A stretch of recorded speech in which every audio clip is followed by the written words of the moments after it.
When a widow's fury collides with a powerful stranger's pride, an entire town will be forced to choose sides. In one explosive moment, Evelyn Harper's world shattered, not from loss, but from rage. The dust hadn't even settled when she realized what she'd done. Publicly humiliated the most dangerous man in the territory. Now, as corrupt forces circle like vultures and violence threatens everything she's built, Evelyn must decide: surrender to those who'd see her destroyed, or fight back with a courage she didn't know she possessed. Stay with me until the end of this story. Hit that like button and comment with your city so I can see how far this tale travels. The summer heat pressed down on Redstone Crossing like a baker's palm testing risen dough. Firm, relentless, unforgiving. By 10 o'clock in the morning, the dusty main street shimmered with mirages that made the wooden storefronts dance and waver like they were painted on silk instead of nailed to honest timber. Most sensible folks had retreated indoors, but Evelyn Harper had no such luxury. She stood in the doorway of Harper's Bakery, her flour-dusted apron clinging to her frame, watching the street with eyes that had learned to notice everything. At 28, Evelyn had the kind of beauty that hardship had refined rather than destroyed. Sharp cheekbones, dark hair pulled back in a severe bun, and eyes the color of storm clouds that missed nothing and forgave less. 3 years of widowhood had taught her that much. "Mama, they're burning." The small voice pulled her attention back inside, where 6-year-old Sarah stood on a wooden crate beside the massive cast-iron stove, her face flushed from the heat. "Step back, sweetheart."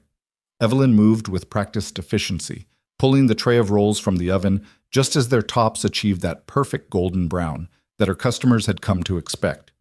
24 rolls. She'd sold 43 yesterday. The day before, 37. The numbers told a story she didn't want to read. Business was dying. It wasn't the quality of her bread. Everyone in Redstone Crossing knew that Harper's Bakery produced the finest goods in 3 counties. It wasn't even the prices, which she'd kept fair even as flour costs climbed. No, the problem was much simpler and infinitely more complicated. People were scared. Scared of being seen shopping at a widow's establishment when Marcus Rhodes, president of Redstone Bank and Trust, had made it abundantly clear that widows who didn't accept his generous offers were bad for business. Scared of crossing the most powerful family in the territory over something as trivial as bread. Evelyn set the rolls on the cooling rack with more force than necessary, the metal clanging against the wooden counter. "Are we going to be okay, Mama?" Sarah asked, her small hand finding Evelyn's. The question pierced straight through Evelyn's carefully maintained armor. She knelt down, bringing herself eye level with her daughter, and smoothed back a strand of honey-colored hair that had escaped Sarah's braid. "We're going to be just fine," she said, injecting a confidence into her voice that her bank account couldn't support. "Your papa built this bakery with his own hands, and nobody is going to take it from us." Sarah's face brightened with the uncomplicated faith that only children possessed. "Papa was strong." "Papa was strong," Evelyn agreed, standing and turning back to her work before the burning behind her eyes could transform into tears. James had been strong enough to work himself to death, trying to build a legacy for his family, strong enough to keep smiling even when the fever took hold, strong enough to make Evelyn promise, with his last coherent breath, that she'd never give up on their dream. She'd kept that promise for 3 years. 3 years of 14-hour days, of choosing between new shoes for Sarah and flour for tomorrow's batch, of swallowing her pride and her rage every time Marcus Rhodes and his predatory daughter Isabella walked past her shop without even the courtesy of a glance. The Rhodes family owned half the town and controlled the other half through carefully orchestrated debt and intimidation. Marcus Rhodes held mortgages on nearly every building on Main Street.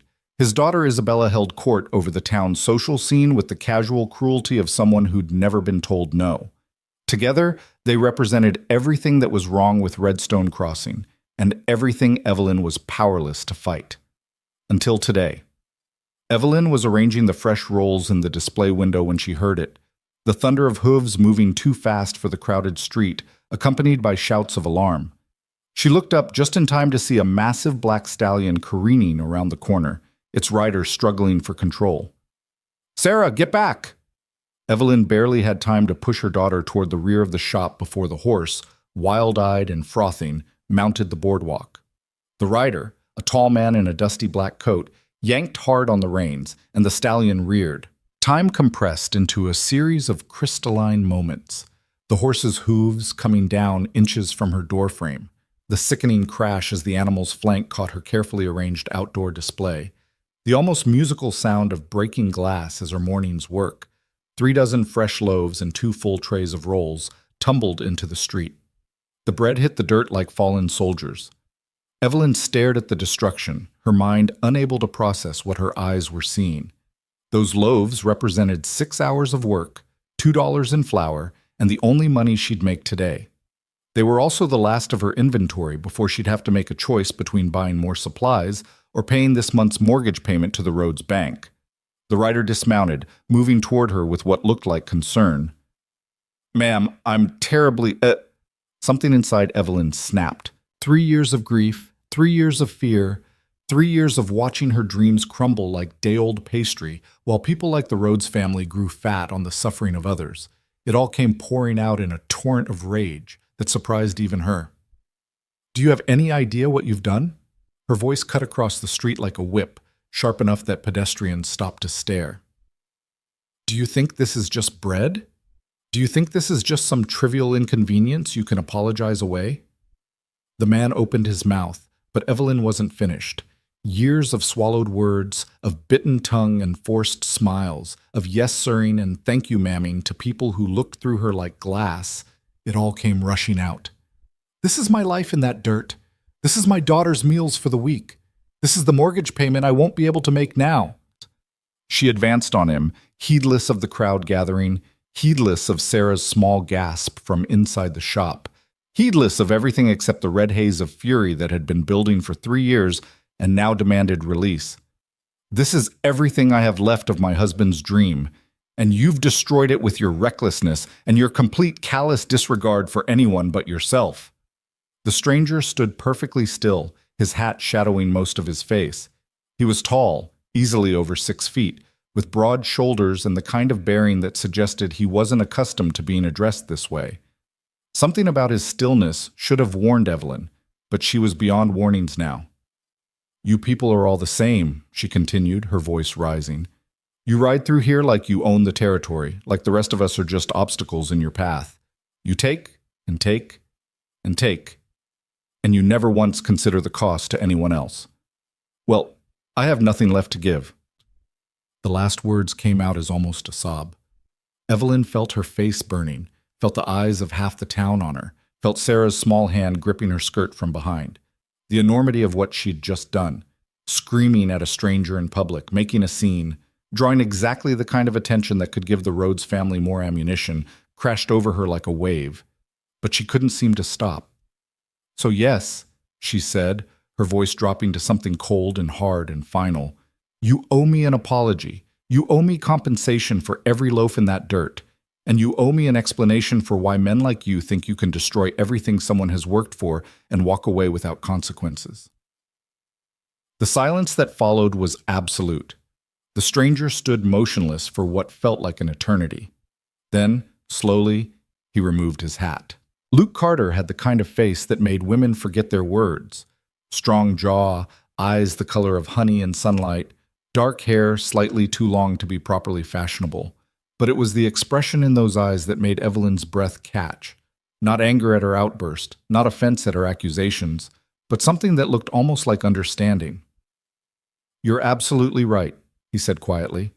Of all the responses Evelyn had expected, agreement wasn't among them. She blinked, her momentum disrupted. "I was reckless," Luke continued, his voice carrying despite its softness. "I'm new to the territory, and I pushed Thunder too hard coming into town. That's on me." He looked at the ruined bread in the street, then back at Evelyn. "You said that's your mortgage payment?" "I don't need your pity," Evelyn said, but the fire had gone out of her voice. "Not pity, accountability." Luke reached into his coat and pulled out a leather wallet. "How much?" "What?" "For the bread, for your work, for your time and your materials and whatever profit you would have made." He met her eyes steadily. "How much?" Evelyn's mind went blank. In all her imagined scenarios of confronting those who made her life difficult, none had involved the offender actually offering to make things right. $10. At least. Luke counted out $15 in crisp bills and held them out. For the bread, and for my inexcusable carelessness. She stared at the money, then at him, suspicion flooding in to fill the space rage had vacated. Who are you? Luke Carter. He said it simply, like it should mean nothing. It meant everything.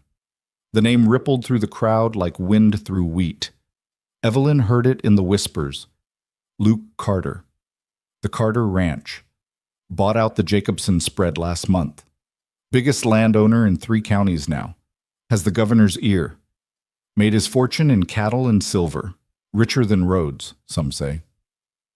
The blood drained from Evelyn's face. She'd just publicly berated possibly the most powerful man in the territory. More than that, she'd called him callous, reckless, heartless. She'd compared him to the Rhodes family, and there was no insult more cutting in her vocabulary. I didn't know, she whispered. Why should that matter? Luke asked. You were right. I destroyed your work. The fact that I can afford to replace it doesn't make it less destroyed. He pressed the bills into her hand when she didn't take them. His fingers were calloused, she noticed absently. Working hands, not the soft hands of men who let others do their labor. Evelyn looked down at the money, more than she usually made in a week, then back at Luke. I shouldn't have. The things I said were honest. Luke's mouth quirked in what might have been a smile. I appreciate honesty. It's rarer than you'd think. Behind her, Evelyn heard Sarah's small voice. Mama? Is everything okay? Luke's attention shifted past Evelyn. Something in his expression softened further. Is this your daughter? Sarah, stay inside, Evelyn said quickly, turning. But Sarah had already moved to the doorway, her blue eyes wide with curiosity rather than fear. You have a beautiful shop, Luke said, addressing Sarah directly. I'm sorry my horse frightened you. Thunder's scared of his shadow, Sarah said with the blunt honesty of childhood. Papa used to say scared horses need extra kindness. The simplicity of it seemed to catch Luke off guard. He knelt down, bringing himself to Sarah's level much as Evelyn had done earlier.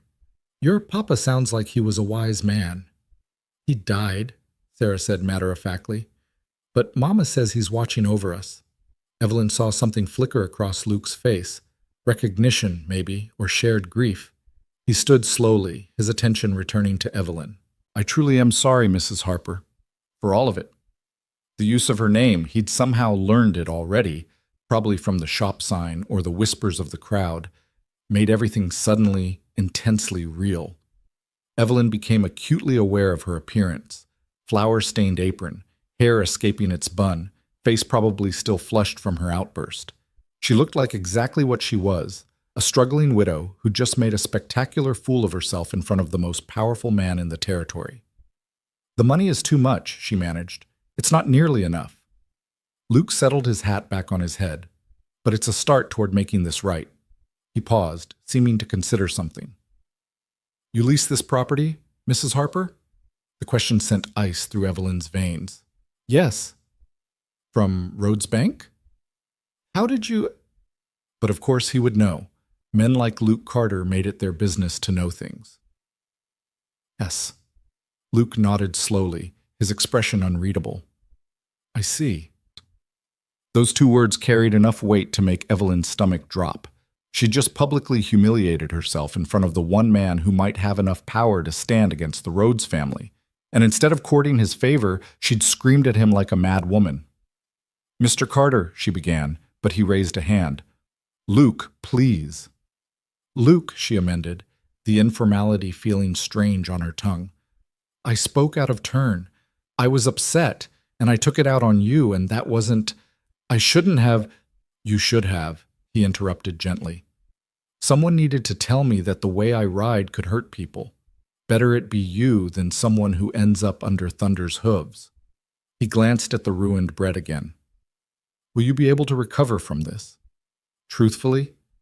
The question was too direct, too personal, too knowing. Evelyn felt her defenses slam back into place. I'll manage. I always do. That's not what I asked. They stared at each other, and Evelyn felt something shift in the air between them, a recognition of kindred spirits maybe, or mutual stubbornness. Luke had the look of a man who didn't accept easy answers, and Evelyn had spent 3 years perfecting the art of giving them. Thank you for the compensation, she said firmly. It's more than generous, and I appreciate it. Now, if you'll excuse me, I have a shop to clean. It was a dismissal, and they both knew it. Luke studied her for a moment longer, then nodded. Of course. Again, my apologies. He turned toward Thunder, who had calmed considerably and was now being held by one of the town boys. Luke swung into the saddle with easy grace, then looked back at Evelyn one last time. Mrs. Harper, for what it's worth, I admire your spirit. Then he was gone, riding at a careful walk down Main Street, leaving Evelyn standing in the wreckage of her morning's work with $15 in her hand and the entire town staring at her. The whispers started immediately. Did you see her face? Screaming at Luke Carter like he was a common ranch hand. Poor thing doesn't know who she's dealing with. Rhodes won't like this, mark my words. Evelyn ignored them all. She knelt down and began gathering the ruined loaves, her hands shaking with the aftershock of adrenaline. Sarah appeared beside her, small fingers reaching for a roll that was more dust than bread. Mama, why were you so angry? How to explain to a 6-year-old that sometimes rage was the only thing standing between you and complete collapse, that sometimes you had to scream or you'd shatter, that sometimes the wrong person became the target for all the fury you couldn't direct at the people who truly deserved it? I was wrong to yell like that, Evelyn said instead. Even when we're upset, we should try to be kind. But he said you were right. He was being gracious. What's gracious? It means he's a better person than most. Evelyn stood, her arms full of ruined bread. Come on, sweetheart. We have work to do. They spent the next hour cleaning up the mess and salvaging what they could. The $15 Luke had given her sat on the counter like an accusation. It was more than fair compensation. It was more than generous. It was also, Evelyn suspected, more complicated than a simple apology for damaged goods. Men like Luke Carter didn't hand out money to every shopkeeper who yelled at them. Men like Luke Carter didn't kneel down to speak with the children of widows. Men like Luke Carter didn't look at struggling women with understanding instead of contempt. So what did Luke Carter want? The question haunted her through the rest of the day. Business was predictably slow. Only 3 customers, all of whom made pointed comments about the excitement this morning, before making their small purchases and hurrying out. By the time Evelyn flipped the sign to closed, she'd made $1.75 from sales. Combined with Luke's $15, it was enough to cover the mortgage payment with a little left over for supplies. She should have felt relieved. Instead, she felt uneasy. Evelyn was locking the front door when she saw them. Isabella Rhodes and her father Marcus, walking down the opposite side of the street.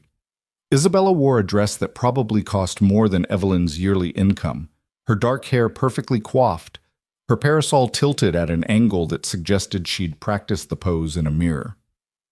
Marcus Rhodes looked exactly like what he was, a predator in expensive clothing, his silver hair and distinguished features hiding a nature as warm as a rattlesnake's. They weren't looking at the bakery. They were in deep conversation, Marcus's head bent toward his daughters, both of their expressions intent. But as they passed, Isabella's gaze flicked toward Evelyn's shop, and her mouth curved into something that wasn't quite a smile. The message was clear. We know what happened today.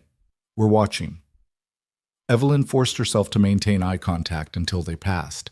Only when they'd turned the corner did she allow herself to lean against the doorframe, her heart hammering. Mama? Sarah tugged at her skirt. I'm hungry. I know, baby. Let's go upstairs and see what we can make for dinner. They lived in the 2 rooms above the bakery, a living space that was generous compared to some, but felt cramped with the weight of all their memories. James had built the furniture himself, the small table where they ate, the narrow bed they shared, the rocking chair where Evelyn had nursed Sarah as an infant. Every piece carried his mark, his care, his love. Evelyn made dinner from what she had on hand, bread, of course, and cheese, and some dried apples. Simple fare, But Sarah didn't complain. She never did, even when Evelyn knew she must notice that their meals had gotten smaller, their portions more carefully measured. After dinner, after Sarah had been bathed and put to bed with a story, Evelyn sat in the rocking chair by the window and looked out at the dark street below. The $15 sat on the small table, still folded exactly as Luke had handed it to her. She should be thinking about the mortgage payment, about tomorrow's baking schedule, about how to stretch her dwindling supplies. Instead, she found herself replaying the morning's encounter, the way Luke had stood perfectly still while she raged at him, the understanding in his eyes, the gentleness in his voice when he spoke to Sarah. "I admire your spirit." No one had said anything like that to Evelyn in 3 years. No one looked at her and saw anything beyond poor widow Harper or that difficult woman with the bakery. Certainly no one admired her for her spirit or anything else. It was probably a meaningless pleasantry. Rich men were good at those. Except Luke hadn't seemed like he was being polite. He'd seemed sincere. Evelyn closed her eyes and pressed her fingers against her temples. She was reading too much into a simple encounter. Luke Carter was a wealthy rancher who'd accidentally damaged her property and paid for it. That was the beginning and end of the story. The fact that he'd been kind about it didn't mean anything except that he had better manners than most men of his station. Tomorrow, life would return to normal. She'd bake her bread, serve her few customers, count her meager profits, and pretend not to notice when the Rhodes family walked past without acknowledging her existence. That was her life now. That was her reality. She was reaching for the lamp to extinguish it when she heard the knock. 3 sharp raps on the bakery's front door, authoritative and demanding. Evelyn froze. No one came calling at this hour unless something was wrong. Her mind immediately jumped to Sarah. But no, Sarah was asleep in the next room, safe and sound. Another knock, harder this time. Evelyn descended the stairs quietly, her heart in her throat. Through the window in the door she could make out a male figure, but the darkness obscured his features. She almost didn't answer, almost retreated back upstairs and pretended she hadn't heard. But she'd spent 3 years being afraid, and something about today had used up her capacity for cowardice. She opened the door. The man standing on her doorstep wore the uniform of the Territorial Land Office. He was young, probably not yet 25, with nervous eyes and an official-looking envelope in his hand. "Mrs. Evelyn Harper?" "Yes." "I have a document that requires your immediate attention, ma'am." He held out the envelope like it might bite him. "I'm required by law to deliver it personally and witness your receipt of it." Evelyn took the envelope with numb fingers. "What is this?" "I'm not at liberty to discuss the contents, ma'am. I just need you to sign here acknowledging receipt." He produced a clipboard and pencil. She signed, her hand surprisingly steady despite the dread pooling in her stomach. The young man tipped his hat, mumbled something about sorry for the late hour, and practically fled down the street. Evelyn closed the door and stared at the envelope. Heavy paper, expensive. The seal was official, Territorial Land Office, just as the messenger's uniform had indicated. In the upper left corner, written in precise script, R.E., Property Deed, Main Street Lot 7, Redstone Crossing, her shop's lot. With shaking hands, Evelyn broke the seal and unfolded the document. Legal language swam before her eyes, dense and incomprehensible. She forced herself to focus, to read slowly, to understand what she was being told. The first paragraph made her grab for the doorframe. The second paragraph made her sit down hard on the stairs.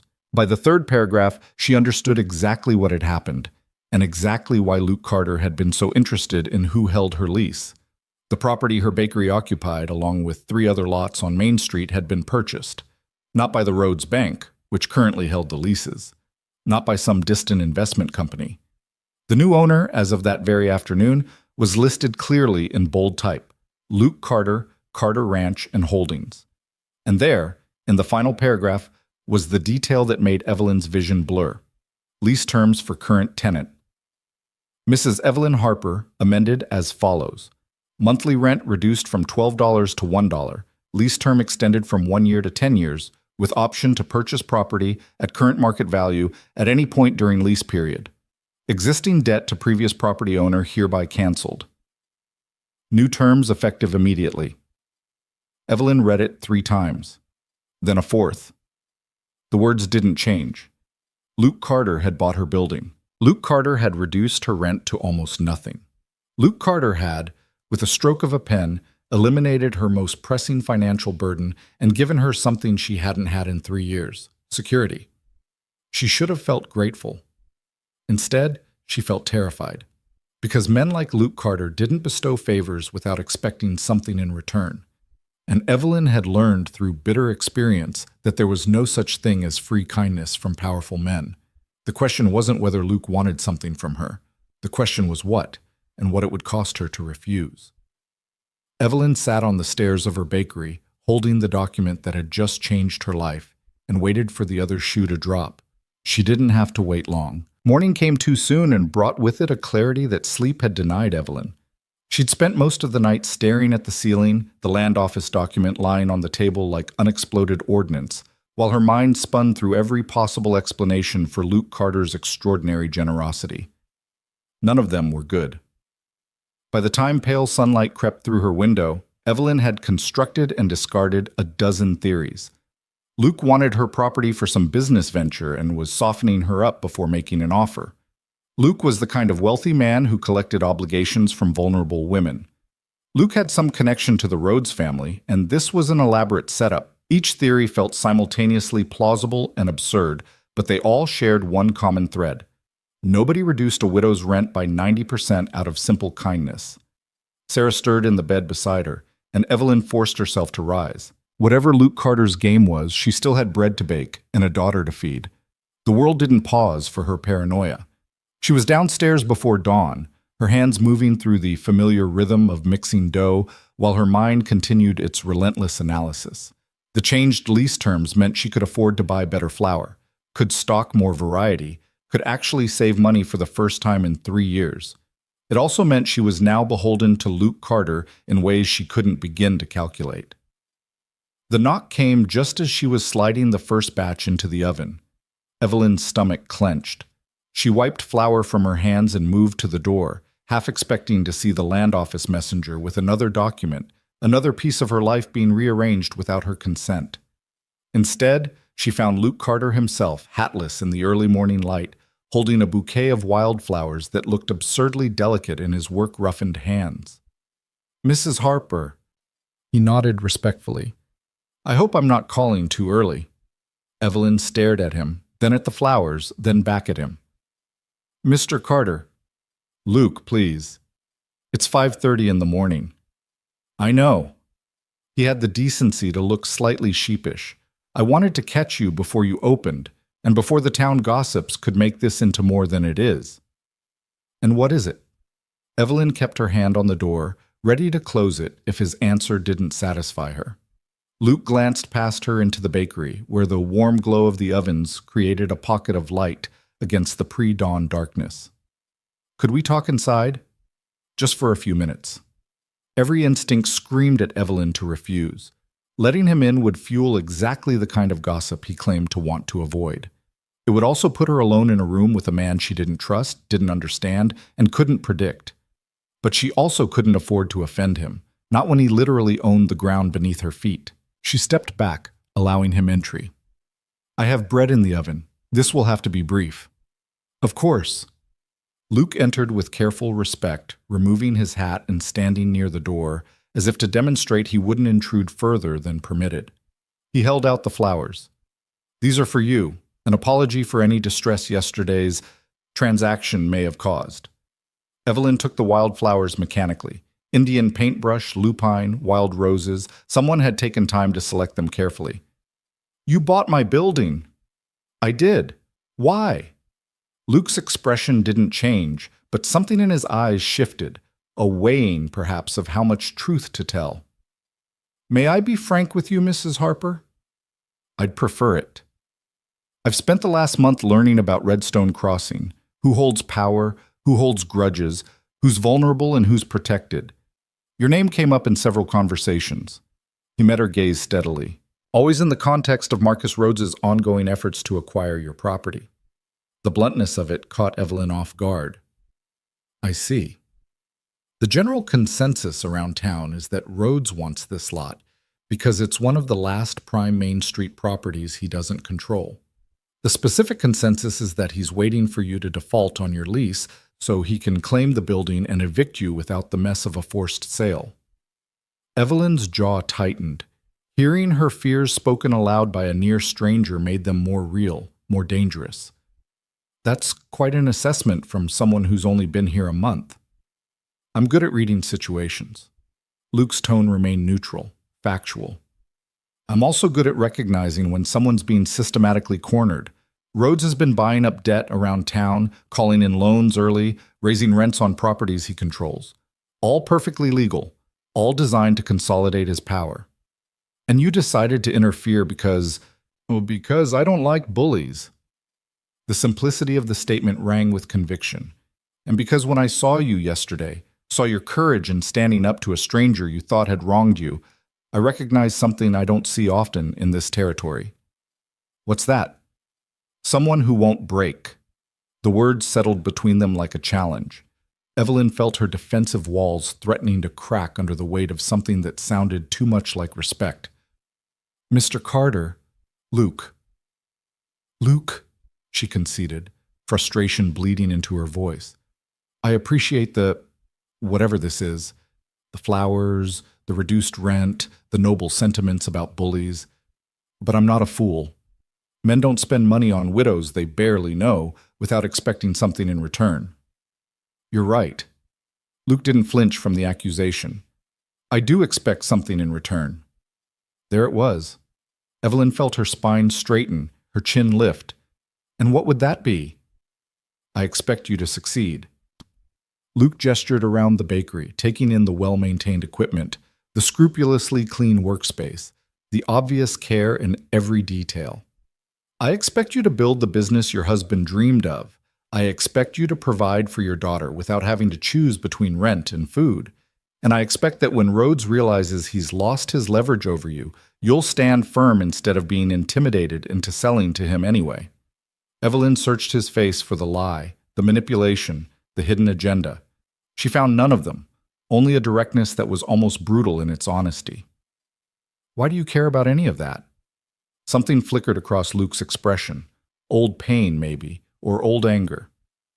Let's just say I have personal experience with men like Marcus Rhodes, and I learned a long time ago that the best way to fight them is to protect the people they prey on. Before Evelyn could respond, a small voice piped up from the stairs. Mama? Who's here? Sarah appeared in her nightgown, her hair a tangled mess, rubbing sleep from her eyes. She spotted Luke and stopped, her expression cycling through surprise, recognition, and finally curiosity. It's the man from yesterday, she announced. The one with the scared horse. Luke's entire demeanor transformed. The intensity that had filled the room moments before softened into something gentler, more approachable. He crouched down, bringing himself to Sarah's level for the second time in as many days. Good morning, Sarah. I hope thunder didn't give you nightmares. No. Sarah patted closer, apparently unconcerned by the stranger in her mother's bakery. Mama says nightmares are just our brains practicing being brave.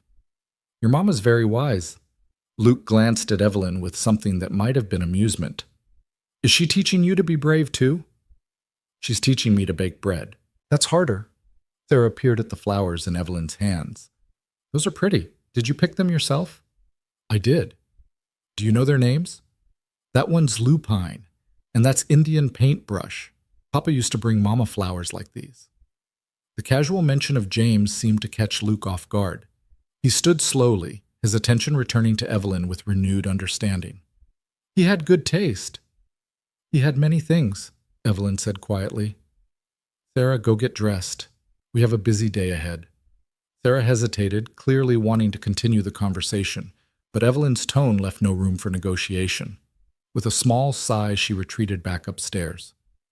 The moment she was gone, Evelyn set the flowers on the counter with more force than necessary. Don't do that. Do what?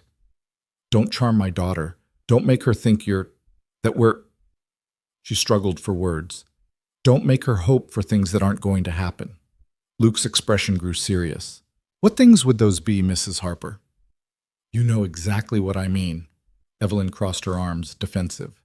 Sarah's 6 years old. She doesn't understand complicated adult arrangements. She sees a kind man bringing flowers and talking gently, and she starts imagining stories, possibilities. Would that be so terrible? Yes. The word came out harder than Evelyn intended. Because when you get bored of playing benefactor and move on to whatever your next project is, I'll be the one explaining to her why the nice man doesn't visit anymore. I'll be the one picking up the pieces when she realizes that people who seem to care usually don't. Luke absorbed this without visible reaction. When he spoke, his voice was measured, careful. You think I'm playing at something? I think you're a wealthy man who's used to getting what he wants and doesn't always consider the collateral damage. Evelyn met his gaze without wavering. I think you saw a situation that offended your sense of justice, and you acted on it, and that's probably even admirable. But I also think that once the novelty wears off, once you've proven whatever point you're trying to prove to Marcus Rhodes, you'll forget all about the widow and her bakery. You're wrong. Am I? Yes. Luke stepped closer, and Evelyn had to resist the urge to back away. I don't forget people who matter, and whether you believe it or not, you matter. The intensity in his voice made Evelyn's breath catch. She wanted to dismiss it as manipulation, as practiced charm, as anything except what it sounded like, genuine conviction. You don't know me, she said. I'd like to. The words hung in the air between them, laden with implications Evelyn couldn't afford to examine. Behind her, the oven timer chimed, giving her an excuse to break eye contact. Your bread, Luke said. Yes. Evelyn moved to the oven with relief, pulling out the first batch of perfectly golden loaves. The familiar task steadied her, gave her something to do with her hands besides clutch at her apron like a nervous girl. Was there anything else, Mr. Carter? She heard him sigh softly. Luke. And yes, actually, there was a business matter I wanted to discuss. Of course there was. Evelyn set down the bread tray with careful control. I'm listening. My ranch employs 43 men year-round, more during roundup season. Right now, we're buying bread and baked goods from a supplier in Millbrook, 30 miles south. The quality is inconsistent, the delivery is unreliable, and I'd prefer to support local business when possible. He paused. Would you be interested in a contract to supply the ranch? Evelyn turned slowly. How much bread are we talking about? Between 60 and 80 loaves daily, plus whatever pastries and rolls you're able to produce. I'd pay standard wholesale rates, 4 cents per loaf for basic bread, more for specialty items. Payment on delivery, twice weekly. Her mind raced through the mathematics. 60 loaves at 4 cents each was $2.40 per day. 5 days a week, she'd need Sundays for rest and preparation, came to $12 a week, $48 a month, more than triple her current income. It was impossible. It was also exactly what she needed to not just survive, but actually thrive. That's a very generous offer, Evelyn said carefully. It's a fair offer for quality goods. I've tasted your bread, Mrs. Harper. It's the best I've had in 3 territories. You've had 1 roll that fell in the street. Half a roll. Sarah gave me the other half while you were cleaning up yesterday. Luke's mouth quirked. She's very generous. Said her papa taught her that sharing makes everything better. Despite herself, Evelyn felt her lips twitch toward a smile. That sounded exactly like something James would have said, and exactly like something Sarah would remember. I'd need to hire help, she said, thinking aloud. I couldn't produce that volume alone, and I'd need more equipment, another oven, at minimum, more mixing bowls, more baking pans, more storage. I'm prepared to advance you the capital for equipment and hiring, interest-free, to be repaid from contract proceeds over the first 6 months. Evelyn's brief flicker of hope guttered. So I'd be in debt to you. You'd be receiving a standard business loan. I'd have my lawyer draw up proper paperwork, everything legal and documented. If you want, you can have your own lawyer review the terms before you sign anything. I don't have a lawyer. Then I'll pay for you to retain one for the purpose of reviewing any documents I present to you. That way you can be certain everything is above board. Evelyn stared at him, trying to find the trap. Every instinct told her this was too good, too convenient, too perfectly designed to solve all her problems. Men like Luke Carter didn't hand out solutions to struggling widows unless those solutions somehow served their own interests. What's the catch? She asked bluntly.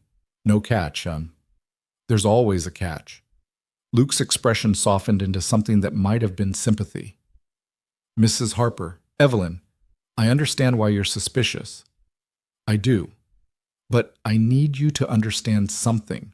I'm not Marcus Rhodes. I don't operate by backing people into corners and watching them squirm. When I make an offer, it's genuine. When I give my word, I keep it. And when I tell you there's no catch, I mean it. Then why? The question burst from Evelyn like pressure from a kettle. Why me? Why this? You could contract with any bakery in 3 counties. You could even hire bakers to work at your ranch directly. Why go out of your way to help someone you barely know? Luke was quiet for a long moment.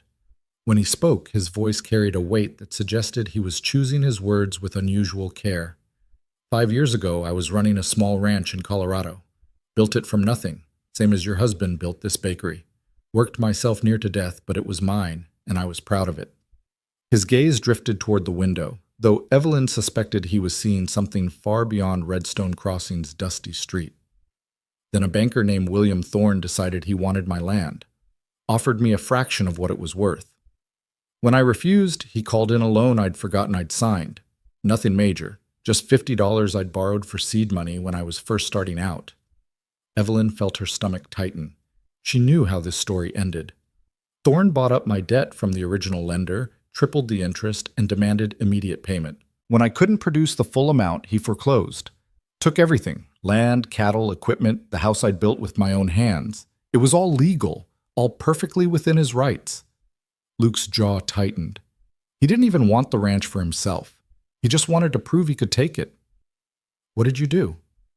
I lost everything. Spent the next 2 years working for wages, saving every penny, learning everything I could about how men like Thorne operate. Then I went into the cattle business, got lucky with a few drives, made smart investments, built up capital. His attention returned to Evelyn, intense and direct. And I promised myself that if I ever had the power to stop men like Thorne, like Rhodes, from destroying people the way I was destroyed, I'd use it. The story explained everything and nothing. It made Luke's intervention logical, even noble. It also made Evelyn acutely aware that she was dealing with a man who understood loss, who'd been shaped by it, who might be acting from motives more complex than simple altruism. I'm sorry that happened to you, she said quietly. Don't be sorry, be smart. Luke's tone sharpened slightly. Rhodes is going to come at you, Evelyn. Maybe not today, maybe not tomorrow, but he's going to make a move. And when he does, I want you to have the resources to fight back. And if I don't want to fight, if I just want to run my bakery and raise my daughter in peace, then Rhodes will take your bakery anyway, and you won't have peace. Luke's bluntness was almost brutal. Men like him don't stop until they own everything or someone stops them. Those are your only 2 options. Evelyn wanted to argue, wanted to insist that he was being melodramatic, that surely Marcus Rhodes had bigger concerns than one widow's small business. But she couldn't, because deep down, she knew Luke was right. I need time to think about your offer, she said finally. Of course. Take whatever time you need. Luke moved toward the door, then paused. For what it's worth, I meant what I said yesterday. I do admire your spirit, and I think, given the right support, you could build something remarkable here. He was gone before Evelyn could formulate a response, leaving her alone with the smell of fresh bread, a bouquet of wildflowers, and a decision that felt far too important for someone operating on 2 hours of sleep. Sarah reappeared, fully dressed and ready for the day. Is he gone? Yes. He's nice. Maybe. Mama, why do you always think nice people aren't really nice? The question, delivered with childhood's devastating directness, hit Evelyn like a physical blow. Because Sarah was right. Somewhere in the last 3 years, Evelyn had stopped believing that kindness could exist without strings attached, that generosity might be genuine, that people might help simply because it was the right thing to do. Sometimes, sweetheart, people are nice because they want something. What does Mr. Carter want? To stop a bully, to honor a promise made in the aftermath of his own loss.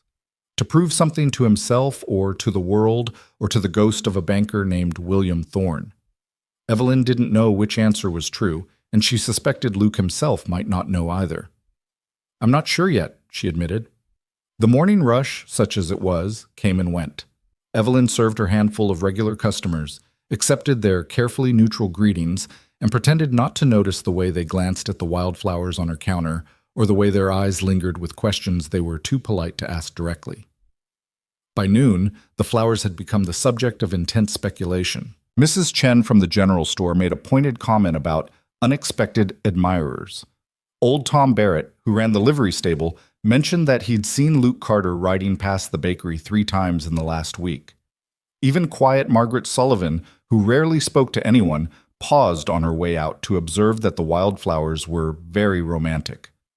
Evelyn bore it all with gritted teeth and forced smiles, all while her mind churned through Luke's offer from every conceivable angle. The financial benefit was undeniable. The risk, however, was equally clear. If she accepted Luke's contract and his loan, she'd be tying her fate to his. When, not if, but when, Luke and Marcus Rhodes came into direct conflict, Evelyn would be caught in the middle. Her small bakery would become another battlefield in whatever war was brewing between them. But what was the alternative? Continue struggling on the margins, hoping Rhodes would grow bored of watching her slowly starve. Wait for her luck to run out, for an unexpected expense to tip her into default, for the inevitable moment when the bank came calling. She was still debating with herself when the afternoon mail arrived, delivered by young Tommy Cooper, who blushed scarlet whenever Sarah so much as looked at him. "Afternoon, Mrs. Harper. Got a letter for you?" Evelyn took the envelope with growing trepidation. Twice in 2 days felt less like coincidence and more like the universe conspiring against her peace of mind. This envelope was different from yesterday's official document. Smaller, personal stationery, sealed with wax that bore an ornate R. Rhodes. Evelyn waited until Tommy had departed before opening it. The note inside was written in Isabella Rhodes's distinctive flowing script. "Dear Mrs. Harper, I hope this letter finds you well. I wanted to personally invite you to tea tomorrow afternoon at 3 o'clock at the Rhodes residence. I've heard so much about your remarkable bakery and would love to discuss a potential business opportunity. I do hope you'll accept. I so rarely get to spend time with other women of enterprise and determination. Warmest regards, Isabella Rhodes." Evelyn read the note 3 times, her unease growing with each pass. Isabella had never expressed the slightest interest in the bakery before. She'd walked past it hundreds of times without so much as a glance, and women of enterprise and determination? Isabella Rhodes viewed women who worked for a living with the same disdain she might reserve for particularly stubborn stains on expensive fabric. This wasn't an invitation. It was a summons, and they both knew Evelyn couldn't afford to refuse. The Rhodes residence occupied the most prominent hill overlooking Redstone Crossing, a 3-story monument to wealth and taste that seemed designed specifically to remind the townspeople of their place in the social hierarchy. Evelyn had never been inside, had never been invited, had never wanted to be. She spent most of the next day preparing for the meeting with the same grim determination she'd once used to prepare James's body for burial. She wore her best dress, a simple gray cotton that had seen better days but was still respectable. She arranged her hair with care. She practiced polite refusals in the mirror until Sarah asked if she was feeling well. At precisely 3 o'clock, Evelyn stood at the imposing front door of the Rhodes mansion, her heart hammering and her spine rigid with determination not to show fear. The door opened to reveal a stern-faced housekeeper who looked Evelyn up and down with barely concealed disdain before gesturing her inside. The entrance hall was everything Evelyn had imagined and worse. Crystal chandeliers, imported carpets, artwork that probably cost more than her entire bakery. It was beautiful. It was also designed to intimidate, and Evelyn hated that it was working. "Mrs. Harper, how delightful that you could join me." Isabella Rhodes descended the grand staircase like she was posing for a portrait, every movement calculated for maximum effect. She wore a dress of deep emerald silk that probably required 3 people to properly lace. Her dark hair was arranged in an elaborate style that had definitely required professional help. She was, objectively, beautiful, and she knew it. "Miss Rhodes, thank you for the invitation. Please call me Isabella, and may I call you Evelyn? I feel we should be on friendly terms, given what I hope will be a mutually beneficial arrangement." Evelyn followed Isabella into a sitting room that managed to be both ostentatiously decorated and oddly cold. Everything looked expensive and uncomfortable, chosen more for display than use. Tea? Isabella gestured to an elaborate service already laid out. Thank you. They went through the ritual of pouring and serving, both pretending this was a normal social call between peers rather than what it actually was, a negotiation between predator and prey. I'll be direct, Evelyn. Isabella set down her teacup with a delicate clink. I'm aware that your financial situation has become complicated recently. I'm managing. Are you? Isabella's smile didn't reach her eyes. Because, from where I sit, it appears you've attracted the attention of a very influential man. Luke Carter, I believe? There it was. Evelyn forced herself to sip her tea calmly. Mr. Carter is my landlord. Oh, he's much more than that from what I hear. Reduced rent, business proposals, personal visits. Isabella leaned forward conspiratorially. The whole town is talking about it, you know. Luke Carter and the widow Harper. It's quite the romance. There's no romance. Isn't there? Isabella's eyes glittered with something sharp and dangerous. That's not how it looks to those of us paying attention. And I always pay attention, Evelyn. It's how I've stayed ahead in this town. Evelyn set down her own teacup, her patience wearing thin. What do you want, Isabella? Want? I want to help you, of course. Isabella's expression transformed into something approximating concern, the way a cat might look concerned about a mouse. You're in over your head with Luke Carter. He's playing a game you don't understand, and you're going to get hurt. And you're telling me this out of the goodness of your heart. I'm telling you this because I know what it's like to be used by ambitious men. Isabella's mask slipped slightly, revealing something that might have been genuine bitterness. Luke doesn't care about you or your bakery, Evelyn. He cares about undermining my father's position in this town. You're just a convenient tool. If that's true, it's my problem to deal with.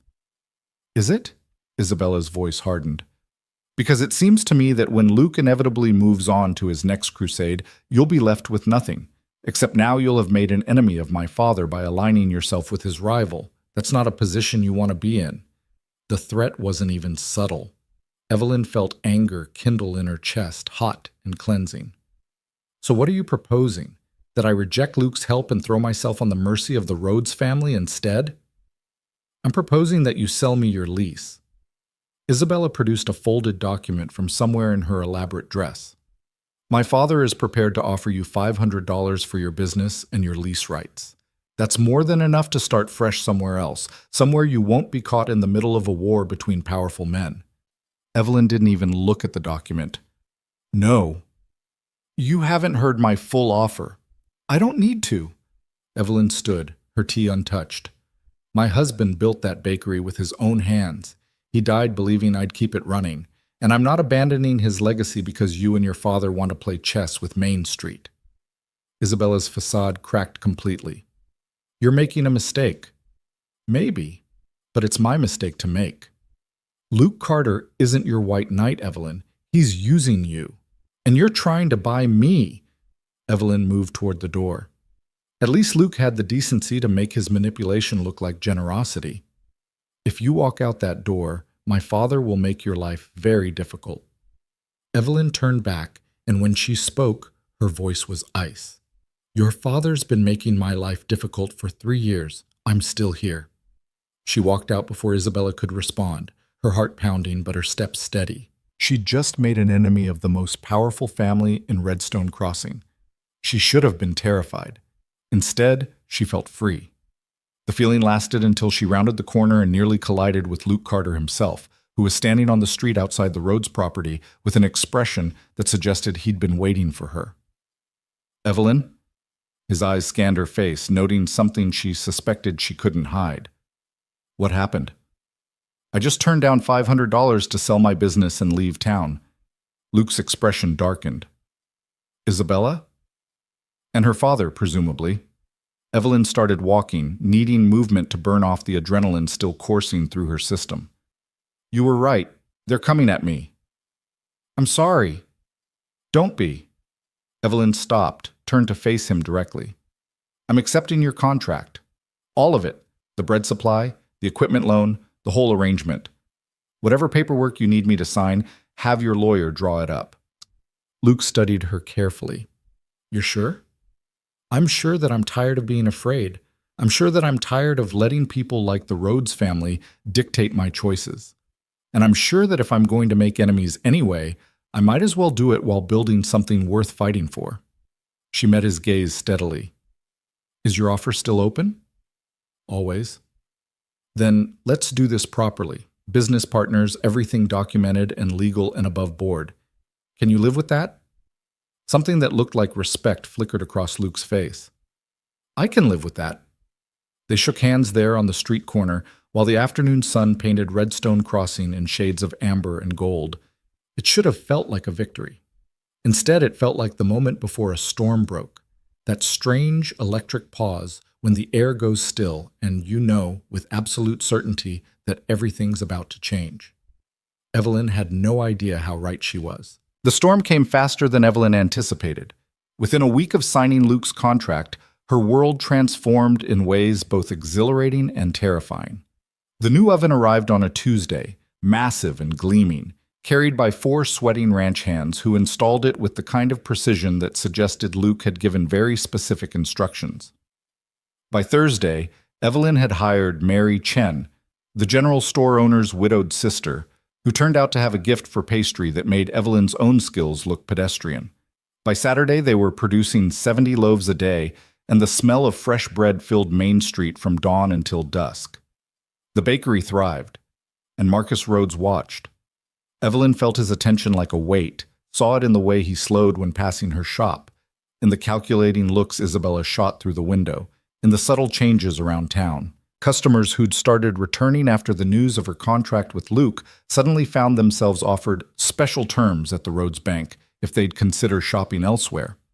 Suppliers who'd been happy to extend her credit were now demanding payment up front, citing policy changes that Evelyn knew originated from exactly one source. But she had Luke's backing now, and that made all the difference. When the flour supplier tried to double her prices, Luke's lawyer appeared with documentation of price fixing. When the delivery company refused to transport her goods, Luke sent his own wagons. Every move Rhodes made was met with a counter-move, and Evelyn found herself in the middle of a chess game played with money and influence she could barely comprehend. Sarah noticed the change in their circumstances with a child's uncomplicated joy.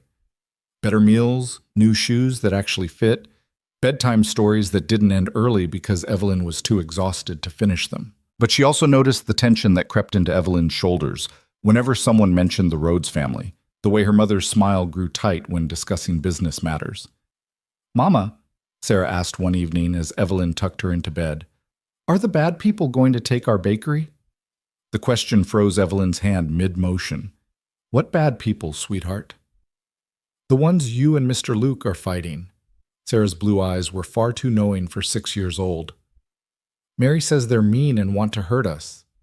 Evelyn made a mental note to speak with Mary about discretion around children. "Mary shouldn't have said that." "But is it true?" Evelyn sat on the edge of the bed, choosing her words carefully. "There are people who want things we have. That doesn't make them bad necessarily. Papa used to say that taking things that don't belong to you is wrong, and our bakery doesn't belong to them." The simple moral clarity of childhood. Evelyn felt her throat tighten.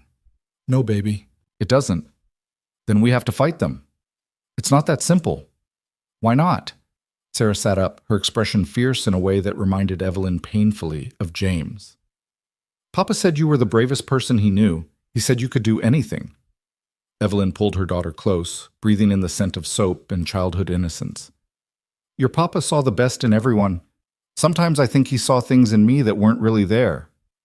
"They're there," Sarah insisted. "I see them too." The faith in her daughter's voice nearly broke Evelyn.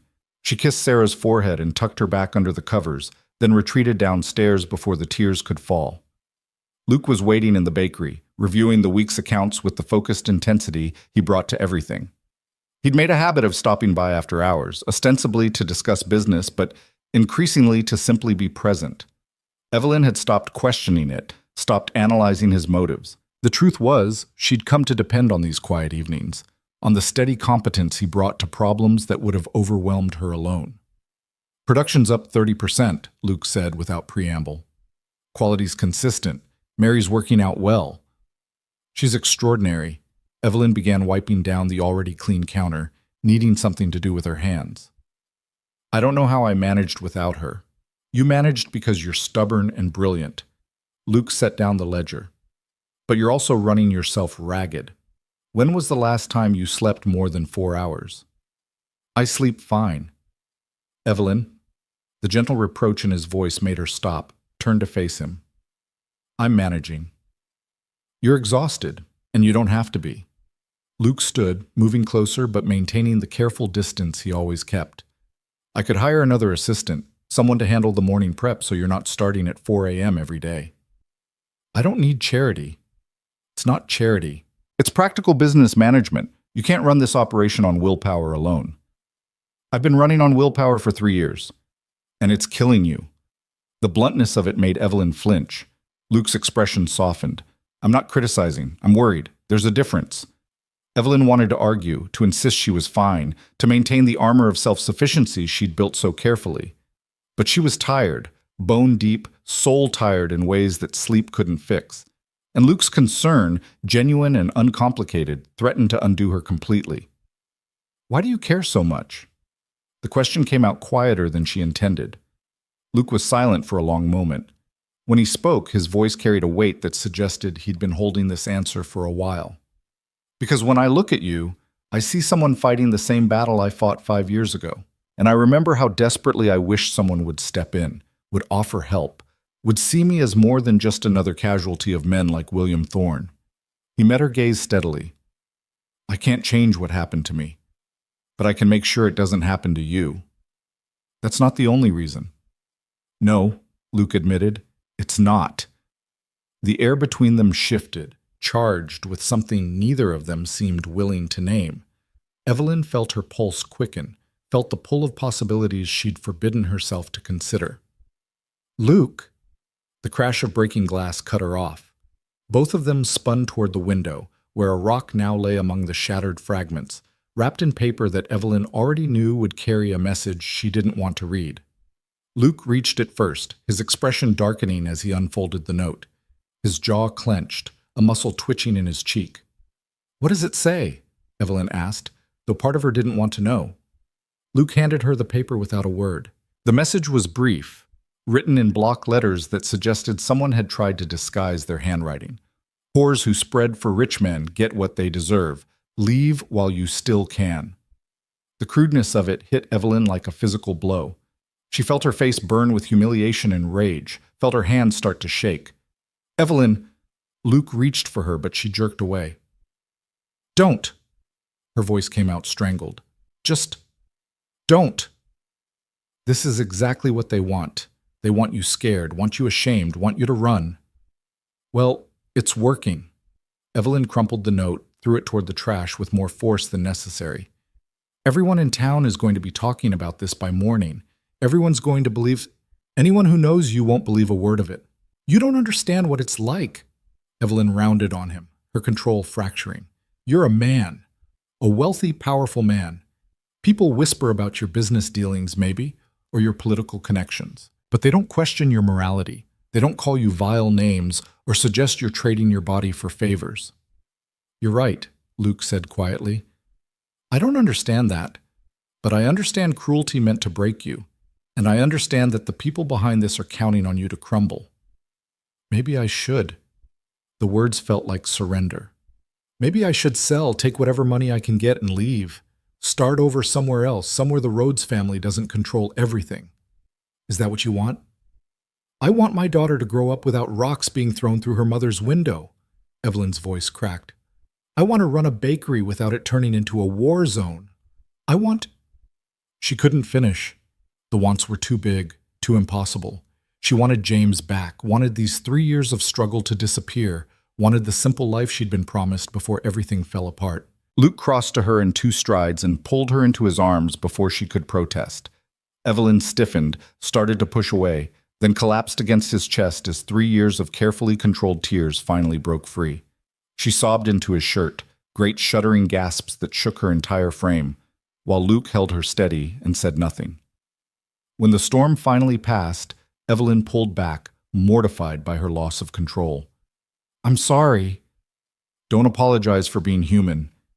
Luke's hands remained on her shoulders, warm and steady. "You're allowed to break down. You're allowed to be scared." "I can't afford to be scared." "Everyone's scared, Evelyn. The brave ones just don't let it stop them." She laughed, a watery sound that held no humor. "I don't feel brave." "You're the bravest person I know." The conviction in his voice made her look up, made her meet his eyes. What she saw there stole her breath. Not pity, not manipulation, but something that looked dangerously like admiration mixed with longing. "Luke!" She meant it as a warning, as a reminder of all the reasons this couldn't happen. He kissed her anyway. It was gentle, questioning, giving her every opportunity to pull away. Evelyn didn't pull away. Instead, she rose on her toes and kissed him back with 3 years of loneliness and longing and desperate hope that maybe, just maybe, she was allowed to want something for herself. When they finally broke apart, both breathing hard, Evelyn felt the world tilt on its axis. Everything had just changed, and she had no idea if it was for better or worse. "I shouldn't have," Luke started. "Yes, you should have." Evelyn touched her fingers to his jaw, marveling at the tenderness in her own gesture. "I wanted you to. This complicates things." Things were already complicated. Luke caught her hand, pressed it against his chest where she could feel his heart hammering. "I need you to know this isn't about the bakery or the contract or making Rhodes angry. This is about you. Just you." "I know." And somehow, impossibly, she did. They stood there for a long moment, the broken window forgotten, the crude note irrelevant, the entire brewing conflict temporarily distant. Then reality reasserted itself in the form of footsteps on the stairs. They broke apart just as Sarah appeared, rubbing her eyes sleepily. "Mama? I heard a noise." "Just a broken window, sweetheart." Evelyn moved to intercept her daughter before she could see the glass. "Mr. Luke and I are taking care of it." Sarah's gaze moved between them with uncomfortable perception. "Are you crying, Mama?" "A little." "Is Mr. Luke making you cry?" "No, baby. The opposite, actually." Sarah seemed to accept this, her attention shifting to Luke with solemn assessment. "Papa used to make Mama stop crying, too.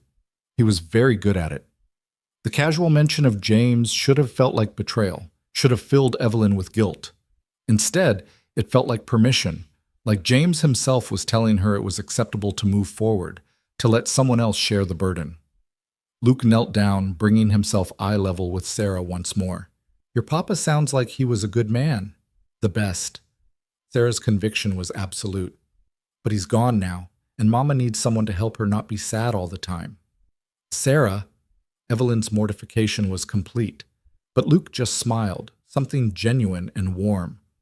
"I'd like to try, if that's all right with you." Sarah considered this with the gravity of a much older person.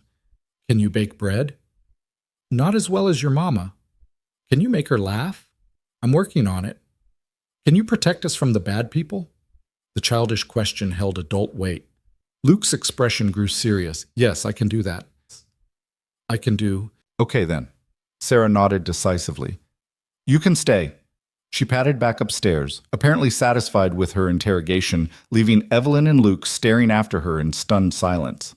"Did I just get vetted by a 6-year-old?" Luke asked finally. "And apparently passed." Evelyn felt laughter bubbling up, unexpected and cleansing. "She's very particular about who she allows into her life." "I'm honored." Luke stood, his expression growing serious again as he looked at the broken window. "But she's right about one thing. The bad people are escalating. A rock through the window tonight. Something worse tomorrow." "What do we do?" "We make sure they know you're not alone." Luke moved to the window, examining the damage. "I'm having men patrol this street every night, and I'm moving into the boarding house across the way." "You can't do that." "I can, and I am. Mrs. Fletcher has a room available, and it gives me a direct sight line to your shop." His tone brooked no argument. "I won't leave you vulnerable, Evelyn." She should have protested his protectiveness, should have insisted she could handle herself. But the truth was, she was terrified. The rock through the window had been crude, but it was also a promise of worse to come. "Thank you," she said quietly. "Don't thank me yet." Luke's jaw tightened. This is going to get worse before it gets better. Rhodes won't back down, and neither will I. You're caught in the middle of that. I chose to be in the middle of it when I signed your contract. You can still change your mind, I'd understand. Evelyn thought about it, really thought about it. She could walk away, could sell to the Rhodes family, could take Sarah and start over somewhere else. It would be easier, safer. It would also be surrender. I'm not leaving, she said firmly.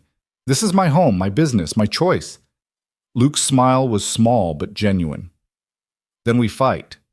The next morning brought confirmation that the previous night's attack was just the opening salvo. Evelyn arrived downstairs to find a notice nailed to her door, an official-looking document bearing the seal of the town council. Her stomach dropped even before she read the contents. The notice cited various health and safety violations supposedly found during an inspection that Evelyn knew had never occurred. The bakery was being ordered to cease operations immediately pending a formal review. The signature at the bottom belonged to Martin Hayes, the council president and Marcus Rhodes's closest ally. Evelyn was still staring at the notice when Luke appeared, his face grim. "Let me guess," she said flatly. "Rhodes made a move." "Several, actually." Luke held up his own set of documents. "He's filed a complaint alleging you're in violation of your lease terms by running a wholesale operation from a retail-zoned property. He's also claiming that my contract with you constitutes unfair business practices designed to harm his banking interests. That's insane. That's legal maneuvering. None of it will hold up under scrutiny, but it doesn't have to. The goal is to tie us up in bureaucracy long enough to bleed you dry." Evelyn felt the familiar knot of anxiety tightening in her chest. "So what do we do?" "We fight it. I've already sent telegrams to the Territorial Governor's Office and the Commercial Affairs Board. My lawyers are preparing responses to every claim." Luke's expression hardened. "But in the meantime, we need to assume Rhodes will keep escalating." He was right. By noon, Evelyn had received 3 more official notices, one claiming unpaid taxes she knew she didn't owe, another demanding immediate repayment of a loan she'd never taken, and a third summoning her to a town council meeting that evening to address community concerns. "It's a trap," Mary said flatly when Evelyn showed her the summons. "They'll pack the meeting with Rhodes's people and make it look like the whole town is against you." "Then I won't give them the satisfaction." Evelyn crumpled the notice. "I won't go." "You have to go." Luke had appeared in the doorway so quietly neither of them had noticed. "If you don't show, they'll claim you're hiding, that you're guilty. You need to face them down." "I can't." "Yes, you can." Luke crossed to her, his presence steadying. "And you won't be alone. I'll be there. My lawyer will be there. And I guarantee half the town will be there to see what Rhodes is really up to." The meeting took place in the town hall, a converted warehouse that smelled of old wood and older grudges. By the time Evelyn arrived, with Luke on one side and his lawyer, a sharp-eyed woman named Catherine Mills, on the other, the room was packed with what looked like the entire population of Redstone Crossing. Marcus Rhodes sat at the council table like a king holding court, Isabella beside him wearing an expression of practiced sympathy that made Evelyn's skin crawl. Martin Hayes called the meeting to order with officious ceremony. "We're here tonight to address serious concerns regarding Harper's Bakery and its recent business practices," Hayes announced. "Mrs. Harper, you've been accused of multiple violations." "Alleged violations," Catherine Mills interrupted smoothly. "My client denies all claims and demands to see evidence of these supposed infractions." Hayes's jaw tightened. "The evidence speaks for itself." "Then present it." Catherine's voice cut through the room like a blade. "Documented evidence of these health violations, proof of unpaid taxes, records of this mysterious loan.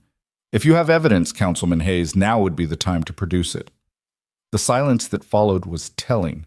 Hayes glanced at Rhodes, who maintained his expression of concerned civic duty, but said nothing. "The investigations are ongoing," Hayes said finally. "Convenient."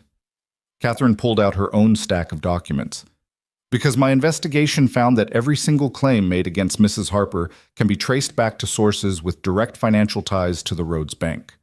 Which suggests this isn't about violations at all. It's about eliminating business competition through abuse of civic authority." Murmurs rippled through the crowd. Evelyn saw surprise on many faces, calculation on others. Rhodes's expression didn't change, but Isabella's eyes narrowed dangerously. "That's a serious accusation," Rhodes said, speaking for the first time. His voice was cultured, reasonable, utterly reasonable. "I understand that Mrs. Harper is under stress, and Mr. Carter has obviously encouraged her to see conspiracies where none exist. But the fact remains that legitimate concerns have been raised about a widow who's successfully growing her business." The voice came from the back of the room, and Evelyn turned to see Mrs. Chen standing, her weathered face set with determination. "I've been buying from Harper's Bakery for 3 years, never once seen anything that looked like a health violation. Never once seen Evelyn Harper do anything but work herself half to death trying to keep her husband's dream alive." "Hear, hear!" Old Tom Barrett rose, his voice carrying despite his age. "This town's seen enough of powerful folks crushing decent people. Maybe it's time we stood up for one of our own." More voices joined in, a chorus of support that seemed to catch Rhodes off guard. Evelyn felt tears prick her eyes as people she barely knew spoke up in her defense. The livery owner, the schoolteacher, Margaret Sullivan, who never spoke to anyone. Rhodes let them talk, his expression growing colder with each testimony. When the voices finally quieted, he stood, commanding attention without raising his voice. "I appreciate everyone's passion," he said smoothly. "But passion doesn't change facts. Mrs. Harper has accepted substantial financial support from Mr. Carter, a relative newcomer to our community. This raises questions about undue influence, about business practices that may not be in the town's best interest." He paused, letting the implication sink in. "I'm simply asking that we investigate these matters thoroughly before allowing this situation to damage Redstone Crossing's reputation." "The only thing damaging Redstone Crossing's reputation is this witch hunt." Luke stood, and the room went silent. When he spoke, his voice was quiet but carried absolute authority. "I've spent the last 2 months learning about this town, Councilman Rhodes. And what I've learned is that you hold mortgages on 63% of Main Street properties, that you've foreclosed on 11 businesses in the last 3 years, that you've systematically consolidated power while driving out anyone who might challenge your control. Those are business matters. Those are facts. And here's another one. I'm prepared to offer lease buyouts to every business owner currently under Rhodes Bank mortgages. Fair market value, reasonable terms, no strings attached." Luke's gaze swept the room. "Because I don't believe in using debt as a weapon, and I don't believe in crushing people who are just trying to survive." The room erupted. Rhodes's face went purple with rage. Hayes banged his gavel uselessly. Isabella looked like she wanted to murder someone with her bare hands. And Evelyn realized, with crystalline clarity, that Luke had just declared war. The meeting dissolved into chaos. People crowded around Luke, asking questions about his offer. Others surrounded Evelyn, offering support and asking if she was all right. Catherine Mills stood beside Hayes, calmly discussing the legal implications of everything that had just happened while the councilman looked like he wanted to crawl under his desk. Through it all, Evelyn felt Marcus Rhodes's eyes on her. When she finally made herself meet his gaze, what she saw there made her blood run cold. This wasn't anger or wounded pride. This was calculation, the look of a man who'd just been backed into a corner and was deciding exactly how much damage he was willing to do on his way down. Isabella appeared beside her father, whispering something urgent. Rhodes nodded once, then stood and walked out without another word, his daughter following. "That wasn't good," Catherine said quietly, appearing at Evelyn's elbow. "You just won the battle, but Rhodes looked like a man planning to win the war." "Let him plan," Luke said, his hand finding Evelyn's. "We'll be ready." But 2 nights later, when the fire started, Evelyn realized they hadn't been ready at all. The smell of smoke woke her just after midnight. For a confused moment, Evelyn thought she'd left the ovens on, that she'd made some careless mistake. Then she heard the crackling and saw the orange glow beneath her door, and panic seized her completely. "Sarah!" She was across the room in seconds, grabbing her daughter from bed. Sarah woke with a cry of confusion that turned to fear as she saw the smoke beginning to seep under the door. "Mama, what's happening?" "Fire. We need to get out." Evelyn's mind raced through options. The door led to the stairs, which led to the bakery, which was clearly already burning. The window was their only chance. She ran to it, threw it open, looked down at the street 2 stories below, too far to jump with Sarah, but there was a ledge, and beyond that, the roof of the neighboring building. "Mrs. Harper!" The shout came from below. Luke stood in the street, surrounded by his ranch hands, already coordinating a response. "The fire escape! Use the fire escape!" What fire escape? Evelyn had never noticed, but then she saw it. A metal ladder bolted to the side of the building, probably installed by James years ago and forgotten. She grabbed Sarah, climbed through the window, and started down the ladder with her daughter clinging to her back like a terrified monkey. The heat was intense, the smoke choking. Sarah was crying, and Evelyn was crying, and the world had narrowed to each rung of the ladder, each desperate breath. Then Luke's hands were there, lifting Sarah away, helping Evelyn down the last few feet as the bakery's windows exploded outward in a shower of glass and flame. Luke pulled them both away from the building, shielding them with his body as debris rained down. Around them, townspeople had formed a bucket brigade, desperately trying to contain the blaze before it spread to neighboring structures. But Evelyn could see it was hopeless. The bakery was lost. Everything she'd worked for, everything James had built, 3 years of struggle and hope, gone. She watched it burn and felt something inside her break.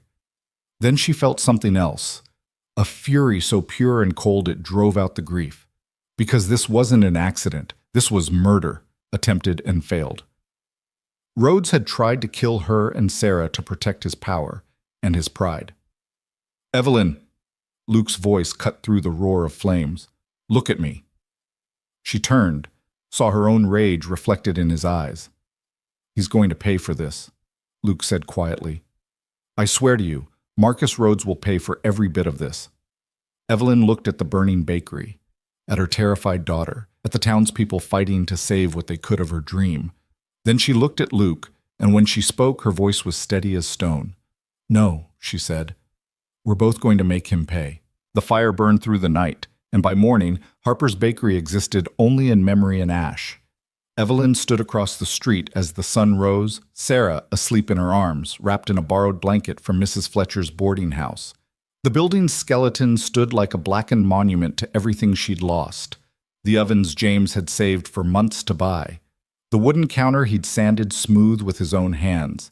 3 years of sweat and hope reduced to charcoal and ruin. Luke stood beside her, his face grim in the early light.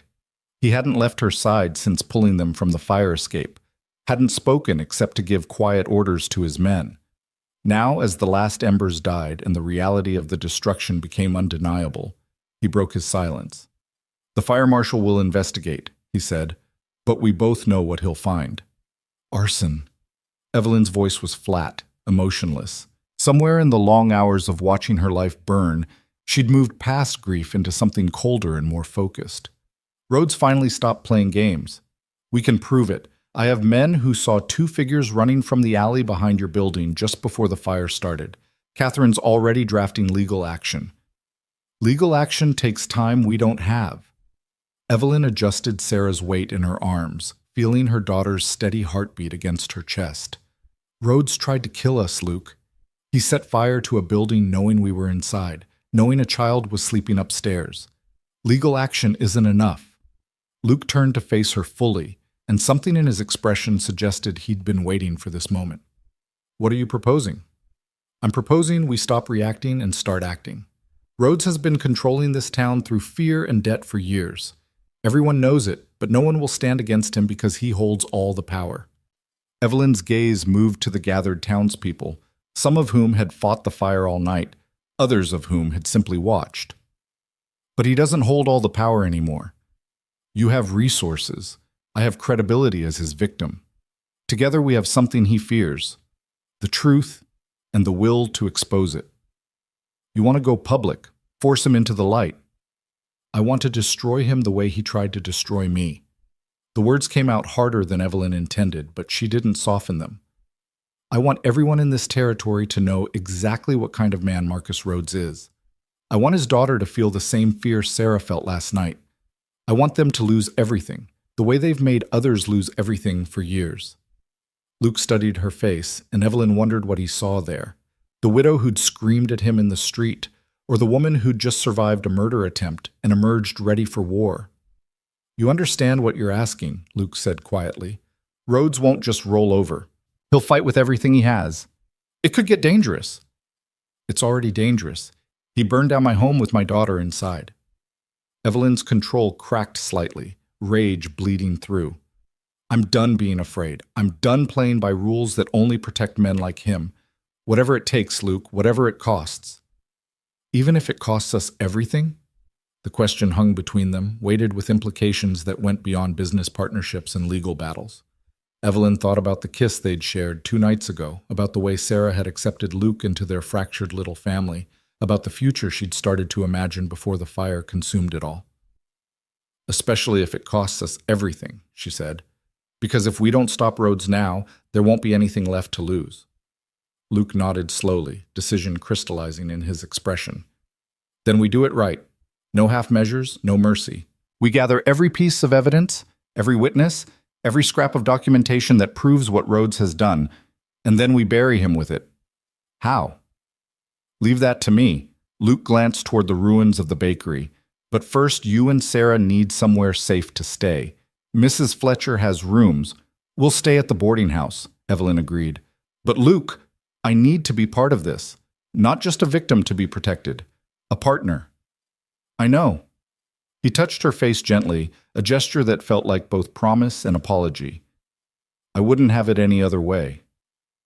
The investigation began within hours. Luke's resources proved vast and precisely deployed. Private investigators who arrived on the afternoon train, lawyers who descended like a well-dressed army, accountants who began meticulously combing through years of Rhodes Bank records. Catherine Mills coordinated it all with ruthless efficiency, transforming Mrs. Fletcher's parlor into a makeshift war room. Evelyn threw herself into the work with single-minded determination.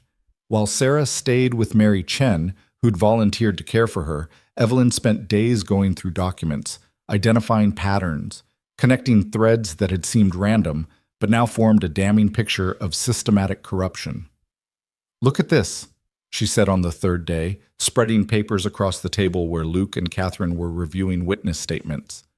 Rhodes foreclosed on 11 properties in the last 3 years, but in every case, he called in the loans less than 30 days after the owners had made successful improvements or expansions. Catherine leaned forward, interest sharpening her features. He was waiting for them to invest their capital, then striking before they could recoup the costs. Exactly. And look who bought most of those properties. Evelyn tapped another document. Shell companies, all of them. But if you trace the ownership back far enough, they all lead to the same source, a holding company in Denver that's owned by Marcus Rhodes's brother-in-law. He's been asset stripping his own town. Luke's voice was cold with fury. Forcing people into debt, foreclosing, then buying the properties through proxies and reselling at a profit.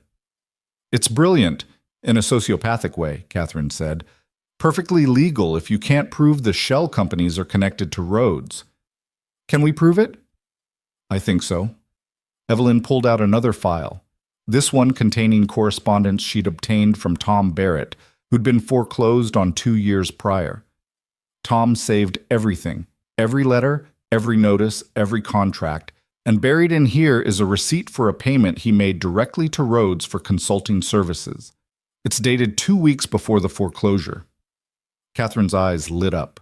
Rhodes was advising him on how to expand his business, then used that inside knowledge to time the foreclosure for maximum damage. That's fraud. That's Rhodes, Luke said grimly.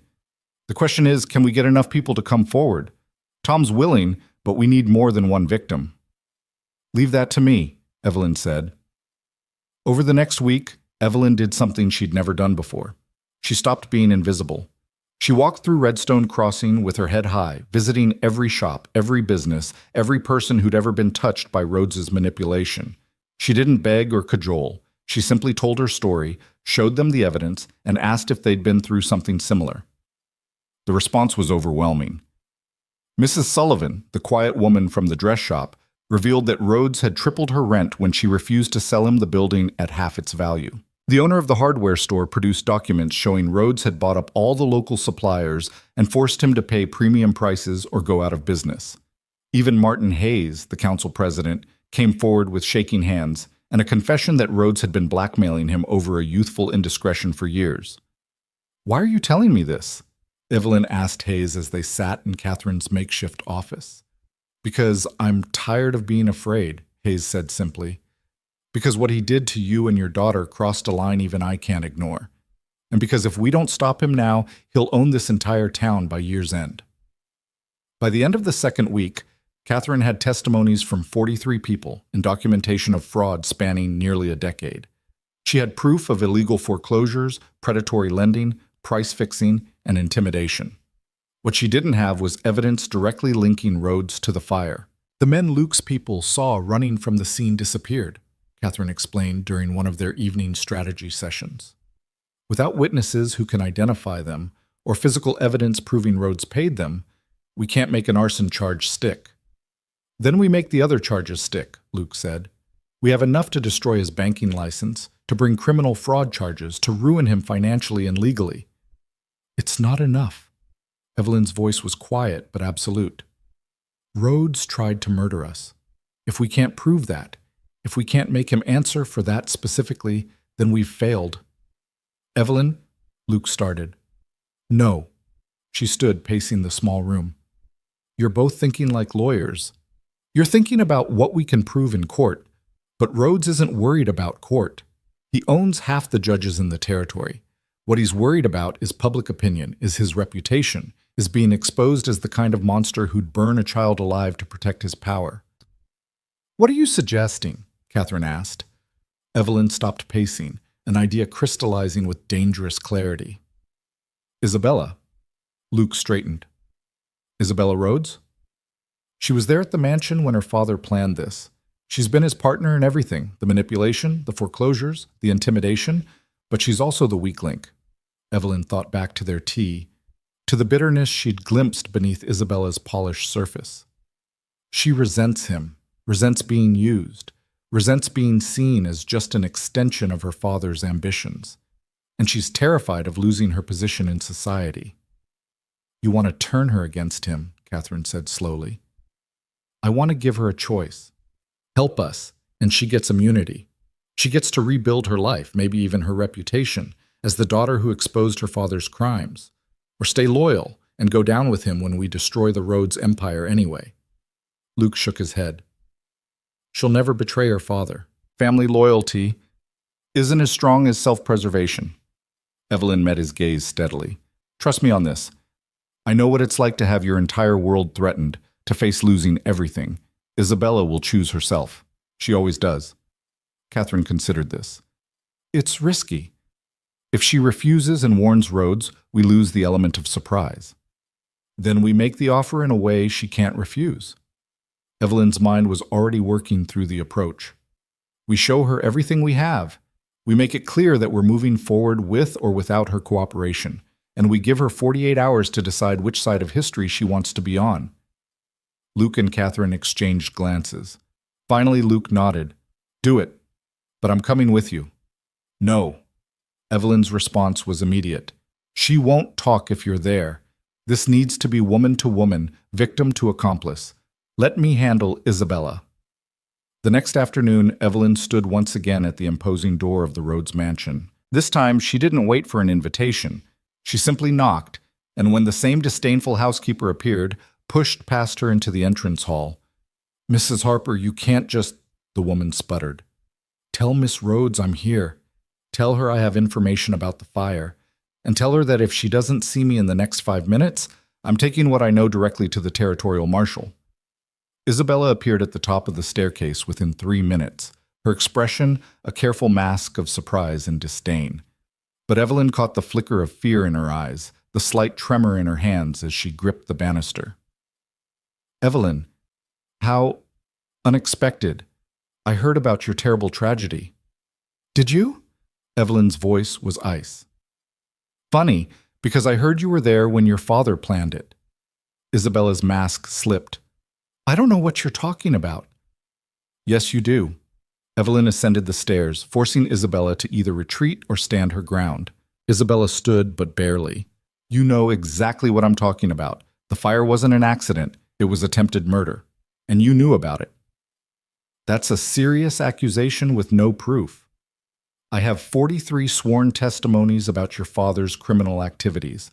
I have documentation of fraud, extortion, and conspiracy. I have enough evidence to put Marcus Rhodes in prison for the rest of his life. Evelyn stopped one step below Isabella, forcing her to look down. What I don't have yet is proof he ordered the fire, but I don't need it, because you're going to give it to me. Isabella laughed, a brittle sound. Why would I do that? Because I'm offering you something your father never has. A choice. Evelyn pulled a folded document from her pocket. This is an immunity agreement. You tell us everything you know about your father's activities, including the fire, and you walk away. Clean record, fresh start, maybe even some public sympathy as the brave daughter who exposed corruption. Or you go down with him. When we present our evidence, the whole territory will know what the Rhodes family has done to this town. You'll be just as hated as your father, just as unemployable, just as ruined. And unlike him, you're young enough to spend decades living with the consequences. Isabella's face had gone pale. You're bluffing. Am I? Evelyn handed her the document. Read it. Take 48 hours to decide. But understand this, Isabella. I survived your father's attempt to kill me and my daughter. I'm not bluffing about anything anymore. She turned and descended the stairs, her heart pounding but her steps steady. She'd reached the front door when Isabella's voice stopped her. Wait. Evelyn turned. Isabella stood at the top of the stairs, the document clutched in her hands, her careful composure completely shattered. If I do this, Isabella said quietly, if I help you, will you promise he can't hurt me? The vulnerability in the question was startling. For the first time, Evelyn saw past the polished society mask to the frightened woman beneath, someone who'd spent her life as a pawn in her father's games and was finally realizing she didn't have to be. I promise, Evelyn said. You help us stop him, and you get to build a life that's yours, not his, yours. Isabella stared at her for a long moment. Then she nodded, once, a decision made. Come back tomorrow. Bring your lawyer, and I'll tell you everything. Evelyn left the mansion with her hands shaking and her mind racing. She'd done it. She'd turned Isabella Rhodes, had cracked open the last door between them and the evidence they needed to destroy Marcus Rhodes completely. The victory felt hollow, because what came next would be war, real and brutal and potentially deadly. She was halfway back to the boarding house when the attack came. Two men emerged from an alley, moving with purpose. Evelyn had time to register their approach, to start running, before rough hands grabbed her arms. She screamed, fought, kicked backward, and connected with something solid. One man cursed, his grip loosening. She wrenched free, started running, and ran straight into a third man who'd been waiting around the corner. Mrs. Harper, he said, his voice cultured and familiar. We need to talk. Marcus Rhodes stepped from the shadows, flanked by two more men. Evelyn was surrounded, trapped in broad daylight on a street that suddenly seemed impossibly empty. Let me go, she demanded, forcing steel into her voice despite the fear clawing at her throat. In a moment. First, I want you to understand something. Rhodes approached slowly, his expression calm, almost pleasant. You've been very busy these past 2 weeks, gathering evidence, speaking with my business associates, turning them against me with lies and distortions. They're not lies. Perspective, Mrs. Harper. One person's aggressive business practice is another person's fraud, depending on who's telling the story. Rhodes stopped just beyond arm's reach. But here's what you need to understand. You're not going to win this fight. You're going to drop your investigation, dismiss your lawyers, and leave Redstone Crossing permanently. Or what? You'll burn down another building? Try to kill another child? Rhodes's expression didn't change, but something cold flickered in his eyes. I don't know what you're talking about. That fire was a terrible accident. The fire marshal's report will confirm that. We both know that you're a grieving widow who's been taken advantage of by an outsider with his own agenda. Rhodes's voice hardened. Luke Carter isn't your savior, Mrs. Harper. He's using you to get at me, and when he's done, he'll discard you just like he's discarded every other temporary convenience in his life. That's not true, isn't it? Ask yourself why a wealthy rancher would take such an interest in a struggling baker. Ask yourself what he really wants. Rhodes leaned closer, his voice dropping. But ask quickly. Because if you persist with this ridiculous crusade, I will destroy everything you care about. Your daughter will grow up without a mother. Your friends will suffer for their association with you. And Luke Carter will learn that in this territory, I still hold all the power. Before Evelyn could respond, one of the men grabbed her arm again, squeezing hard enough to bruise. Mr. Rhodes says you should leave town, Mrs. Harper. You should listen. Let her go. The voice came from behind Rhodes, cold and lethal.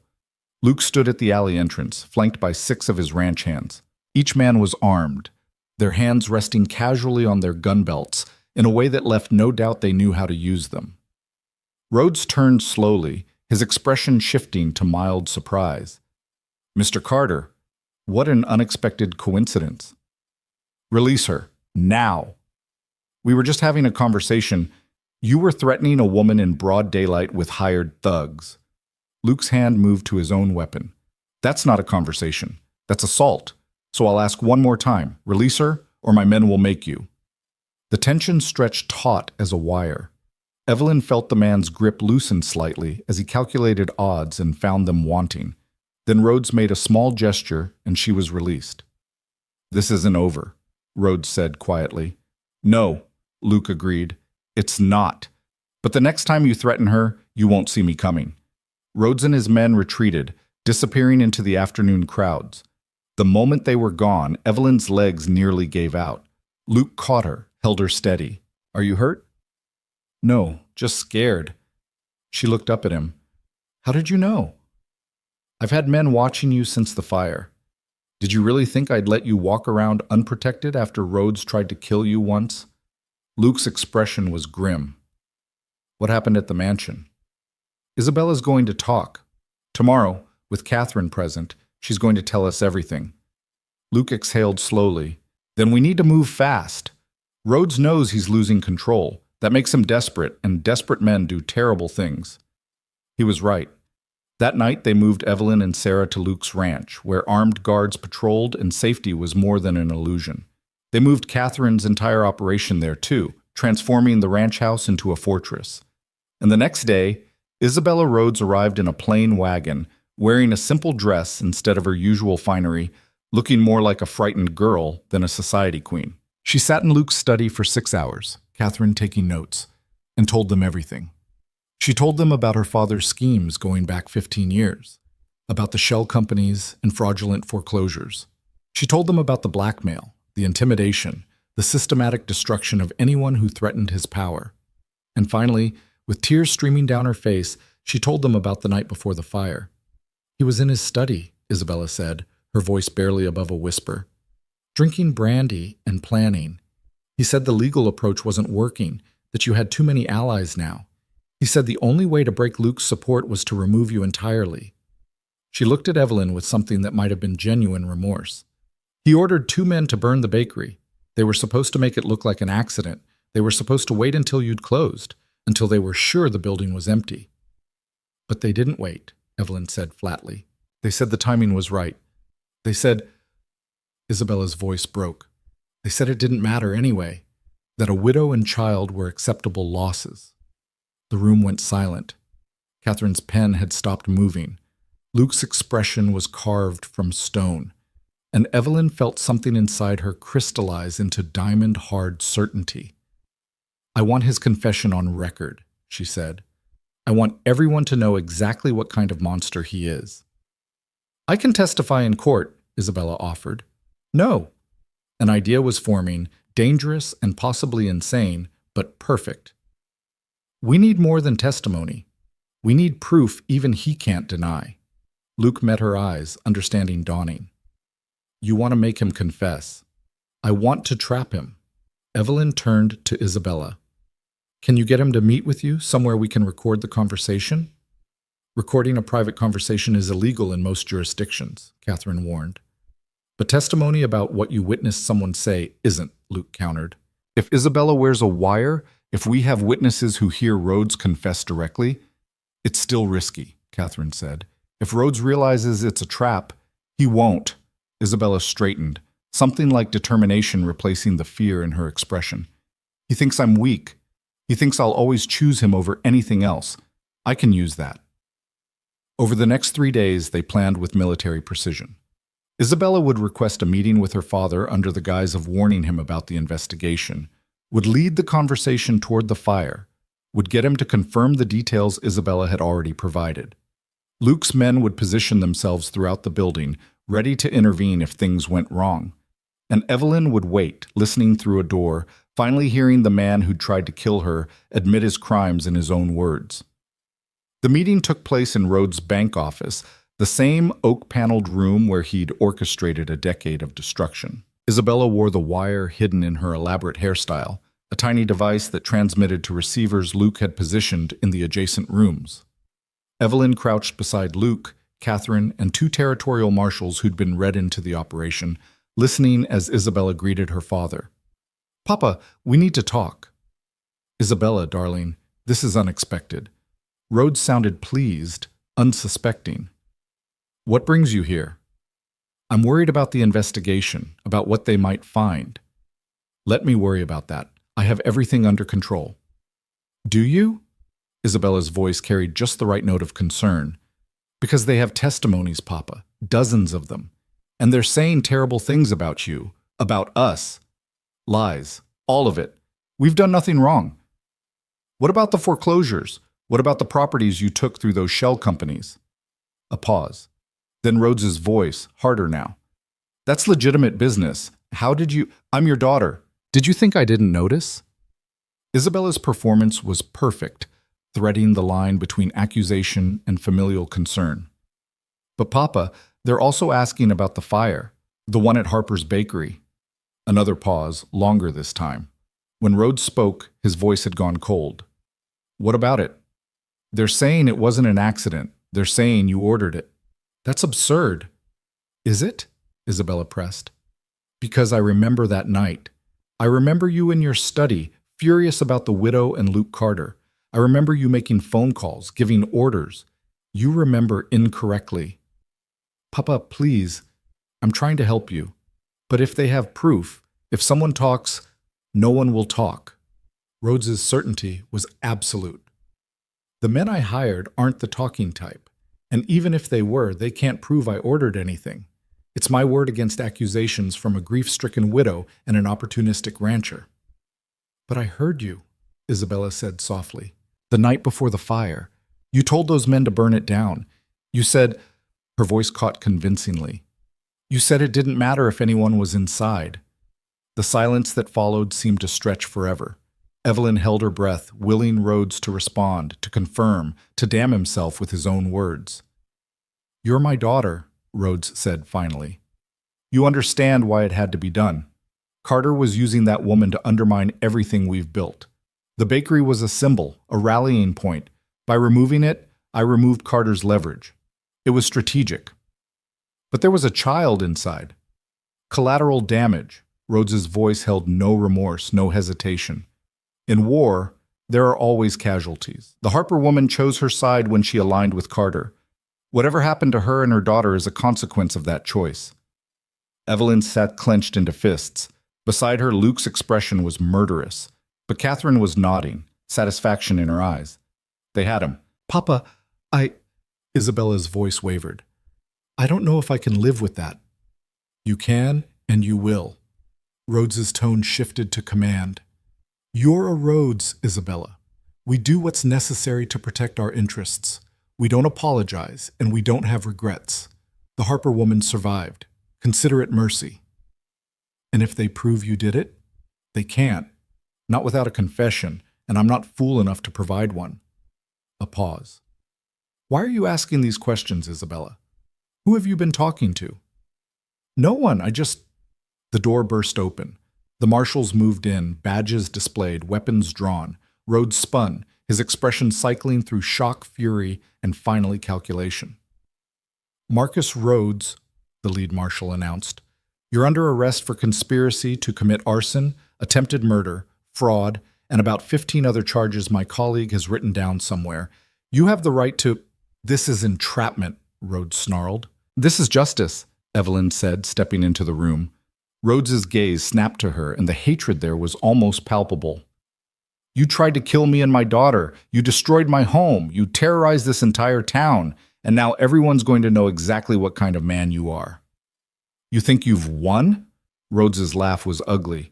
You think arresting me changes anything? I own half the judges in this territory. I'll be out by morning, and then you'll face federal charges, Catherine interrupted smoothly, entering behind Evelyn. Because as of this morning, I've forwarded all our evidence to the territorial governor and the federal prosecutor in Denver. Your local connections won't save you from those investigations. Rhodes's face went purple. He lunged toward Isabella, who'd shrunk against the wall. You betrayed me! Luke blocked his path, his presence a wall Rhodes couldn't cross. Touch her, and it'll be the last thing you do. The marshals hauled Rhodes back, cuffing his hands with practiced efficiency. As they led him toward the door, he turned one last time to Evelyn. This isn't over, he spat.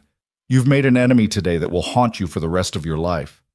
No, Evelyn said quietly. Today, I ended the nightmare that's haunted this town for years. The rest of my life starts now. They took Rhodes away, his protests echoing down the hall until distance and doors muffled them into silence. Isabella collapsed into a chair, shaking. Evelyn found, to her surprise, that she felt something like pity for the woman. You did the right thing, she said. Did I?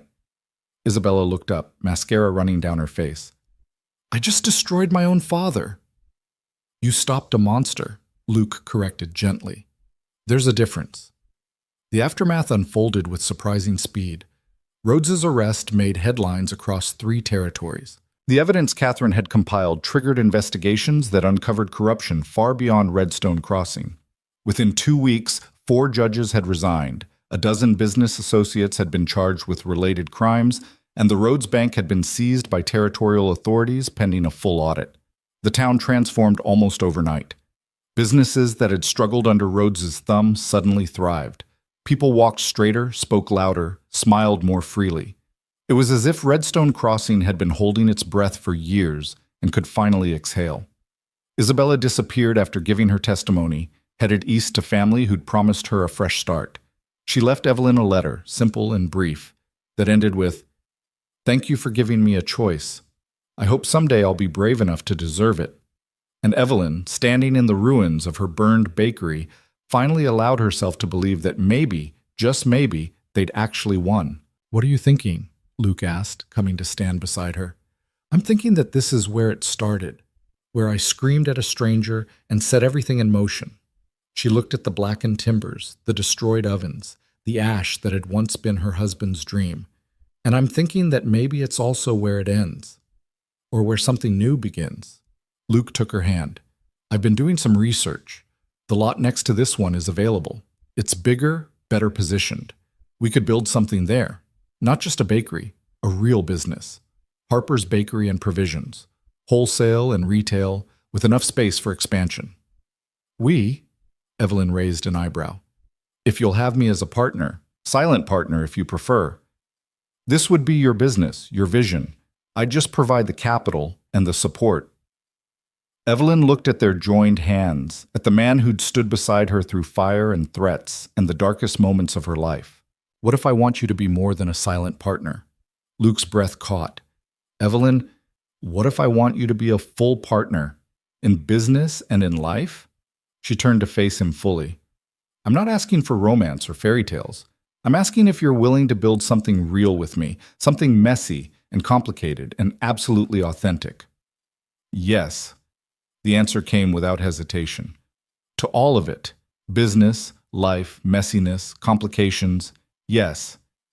They stood there in the ruins of the old dream, building the foundation for a new one, while around them Redstone Crossing slowly became the town it had always had the potential to be. A place where courage mattered more than money, where community meant something, where a widow and a rancher could stand against tyranny and win. The road ahead wouldn't be easy. Rhodes would fight the charges, would spend his fortune on legal defenses, would make their lives difficult from prison if he could. But for the first time in 3 years, Evelyn wasn't afraid of what came next. She had Sarah, she had Luke, she had a town that had finally learned to fight for itself. And she had the unshakable knowledge that when pushed to her absolute limit, she hadn't broken. She'd forged herself into something stronger. The trial of Marcus Rhodes began on a cold morning in late October, 6 weeks after his arrest. The territorial courthouse in Denver was packed with spectators who'd traveled from across 3 territories to witness the fall of a man who'd seemed untouchable for so long. Evelyn sat in the front row, Luke on one side and Sarah on the other, watching as the man who'd tried to kill them was led into the courtroom in chains. Rhodes had aged in those 6 weeks. His silver hair had gone gray, his distinguished features sagging into something that looked almost human. But when his eyes met Evelyn's across the courtroom, the hatred there was as fresh and venomous as ever. "Don't look at him," Luke murmured, his hand finding hers. "I need to." Evelyn squeezed his fingers. "I need to see him face justice for what he did." The prosecution's case was devastating. Catherine Mills, acting as lead counsel, methodically presented the evidence they'd gathered over those intense weeks, the testimonies, the financial records, the documented pattern of fraud and intimidation. Witness after witness took the stand, ordinary people from Redstone Crossing who'd finally found the courage to speak their truth. Tom Barrett described how Rhodes had advised him to expand his livery business, then foreclosed before the expansion could generate profit. Mrs. Sullivan wept as she recounted the threats Rhodes had made when she refused to sell. Martin Hayes confessed to his complicity, explaining how Rhodes had used blackmail to control him for years. But the most damaging testimony came from Isabella.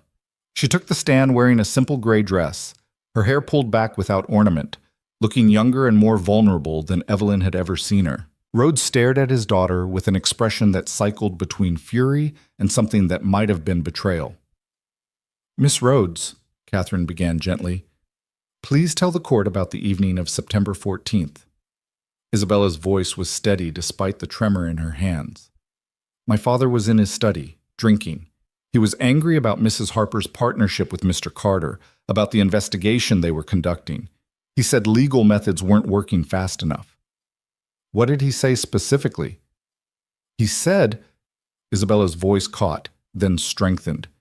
"He said the only way to break Luke Carter's support was to remove Evelyn Harper entirely. He said she was the symbol of resistance, and symbols could be destroyed." "Did he explain how he intended to destroy this symbol?" "Yes. He made 2 telephone calls that evening. I heard him tell someone to handle the Harper situation permanently. He said to make it look like an accident, but that the timing wasn't critical." Isabella looked directly at her father. "He said acceptable losses were part of any campaign." Rhodes' lawyer objected strenuously, claiming the testimony was hearsay and prejudicial. The judge overruled him. The evidence was too substantial, the corroboration too thorough. Isabella's testimony was just one piece of an overwhelming case. The defense tried to argue that Rhodes was a respected businessman being persecuted by competitors. They claimed the fire was indeed an accident, that the financial irregularities were simple bookkeeping errors, that the witnesses were lying for personal gain. But every argument crumbled under Catherine's relentless cross-examination. The trial lasted 3 weeks. At the end, the jury deliberated for less than 4 hours. Guilty on all counts. The judge's sentencing was swift and merciless. 25 years for conspiracy to commit murder, with additional consecutive sentences for fraud, extortion, and racketeering. Marcus Rhodes would spend the rest of his life in prison. As the marshals led him away, Rhodes turned one final time toward Evelyn. His mouth shaped words she couldn't hear over the courtroom commotion, but she could read his lips clearly enough. "This isn't over." Evelyn stood, met his gaze with calm certainty, and mouthed back, "Yes, it is." The aftermath of the trial brought changes that rippled through the territory like stones dropped in still water. The Rhodes Bank was dissolved, its assets distributed among those Rhodes had defrauded. Properties were returned to their rightful owners. Debts were forgiven.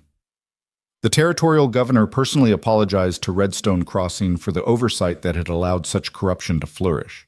But the most significant changes were quieter, more personal.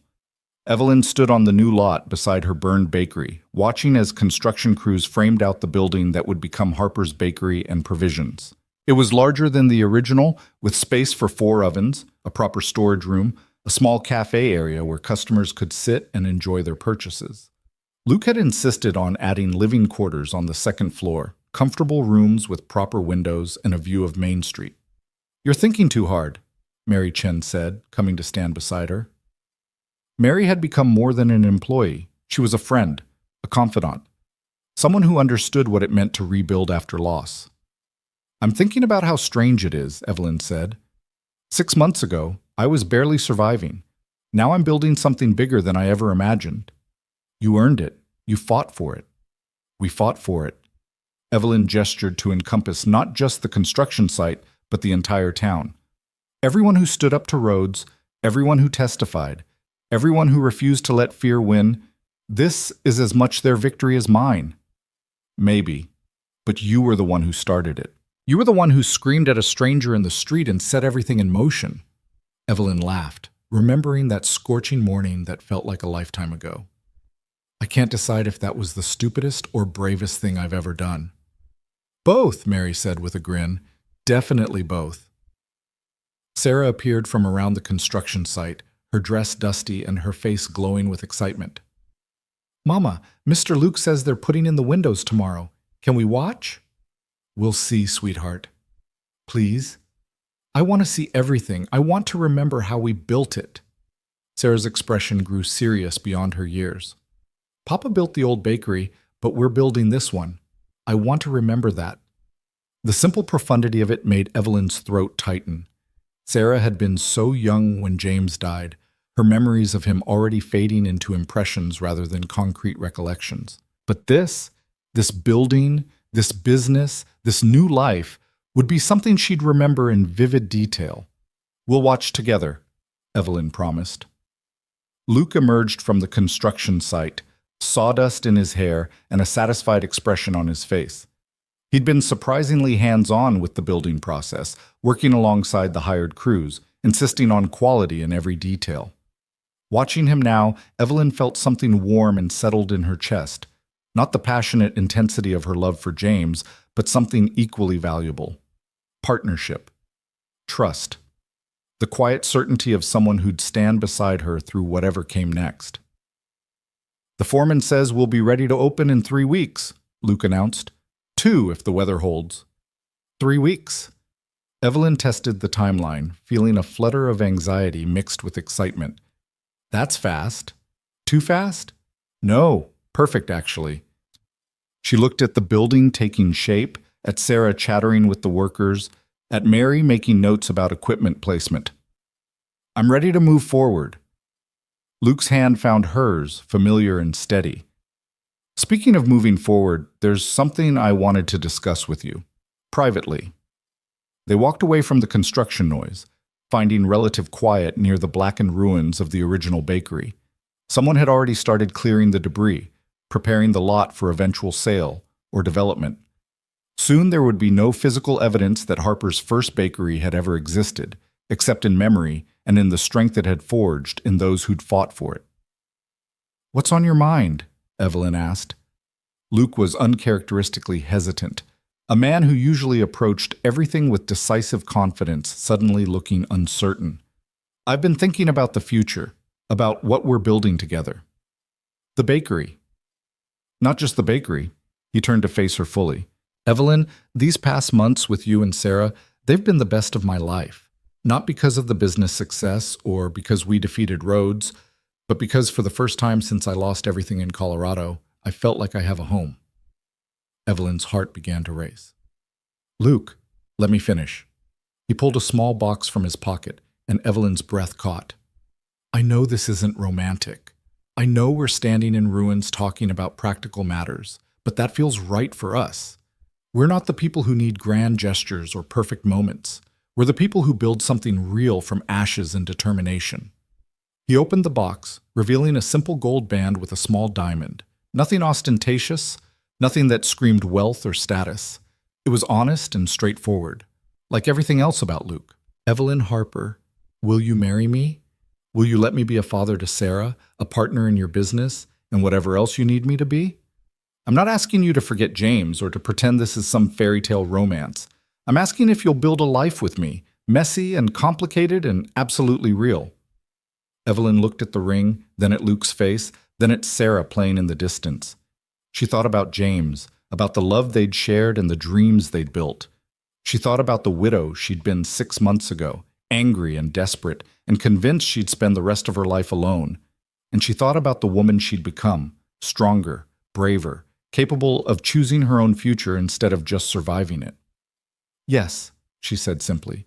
To all of it, yes. Luke's smile transformed his entire face. He slipped the ring on her finger and it fit perfectly, like it had been made specifically for her, for this moment, for this new life they were building together. Sarah's delighted shriek cut through the moment. Somehow, she'd noticed from across the construction site, and now she was running toward them at full speed. "Mama! Mama! Is Mr. Luke going to be my papa now?" Evelyn caught her daughter in her arms, laughing through sudden tears. "If that's all right with you." "It's perfect."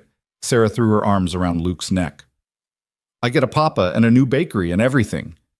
The simplicity of childhood joy, the uncomplicated happiness of a child who'd lost one father and was gaining another without seeing it as replacement or betrayal, it was exactly what Evelyn needed to silence the small voice of guilt that whispered she was betraying James's memory. But James would have wanted this, would have wanted Sarah to have a father, would have wanted Evelyn to find partnership and love again, would have wanted them to build something beautiful from the ruins of grief. "When can we tell everyone?" Sarah demanded. "Soon, sweetheart, very soon." The news spread through Redstone Crossing like wildfire, greeted with genuine celebration from a town that had learned to recognize real happiness when they saw it. Mrs. Fletcher organized an impromptu engagement party at the boarding house. Tom Barrett provided flowers from his wife's garden. Even stern Mrs. Chen admitted to being cautiously pleased about the match. But the most meaningful response came in a letter that arrived 3 days after the engagement, forwarded from Isabella's new address in Philadelphia. "Dear Evelyn, I heard about your engagement through the territorial papers. I wanted to write and offer my congratulations, though I'm not sure I have any right to do so after everything my family put you through. I've been thinking a lot about choices lately, about the ones I made, the ones I should have made sooner, and the ones I'm making now. You gave me a choice when you came to the mansion that day, a chance to be something other than my father's accomplice. I'm trying every day to be worthy of that gift.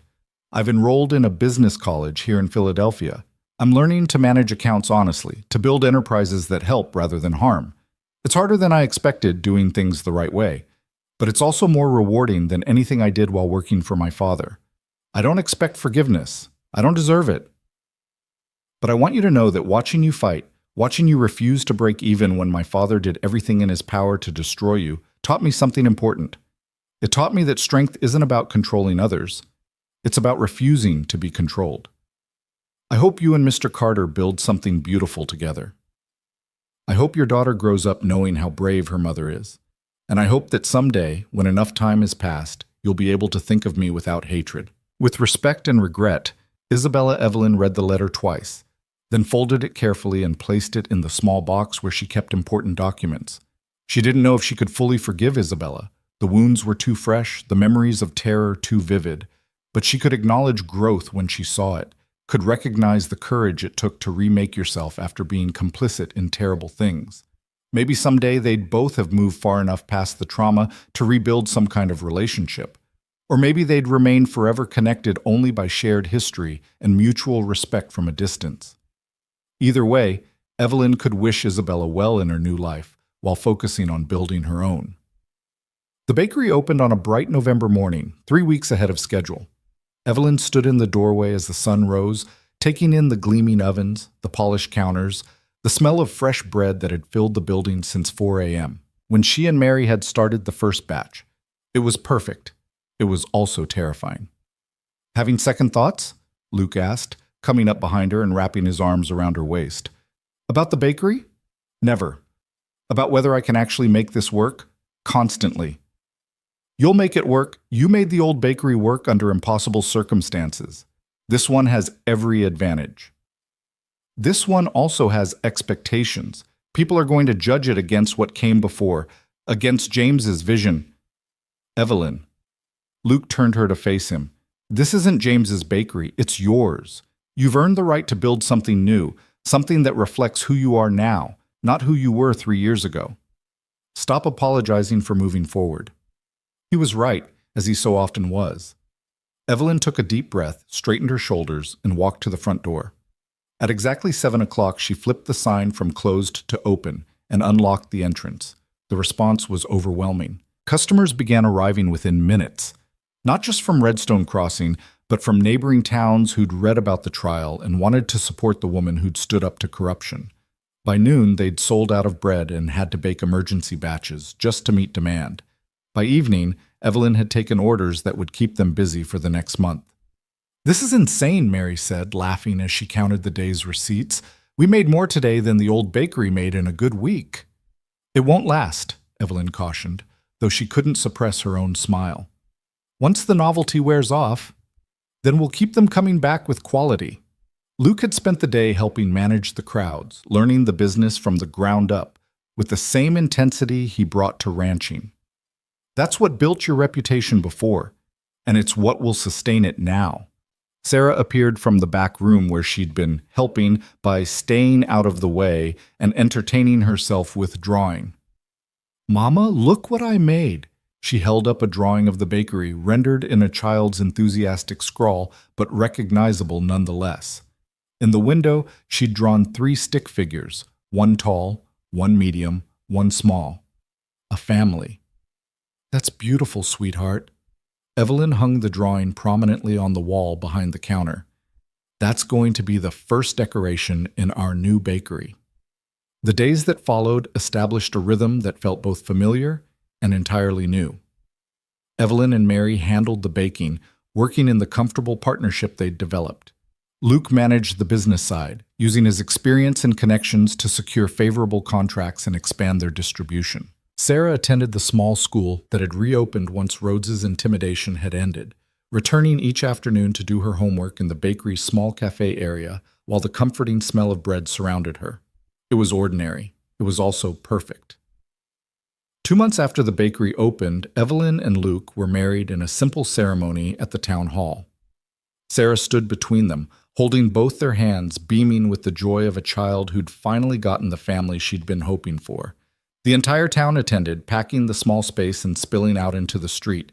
Mrs. Chen cried openly. Tom Barrett gave Luke a gruff handshake and told him he'd better treat his new family right. Even Martin Hayes, slowly rebuilding his own reputation, offered tentative congratulations.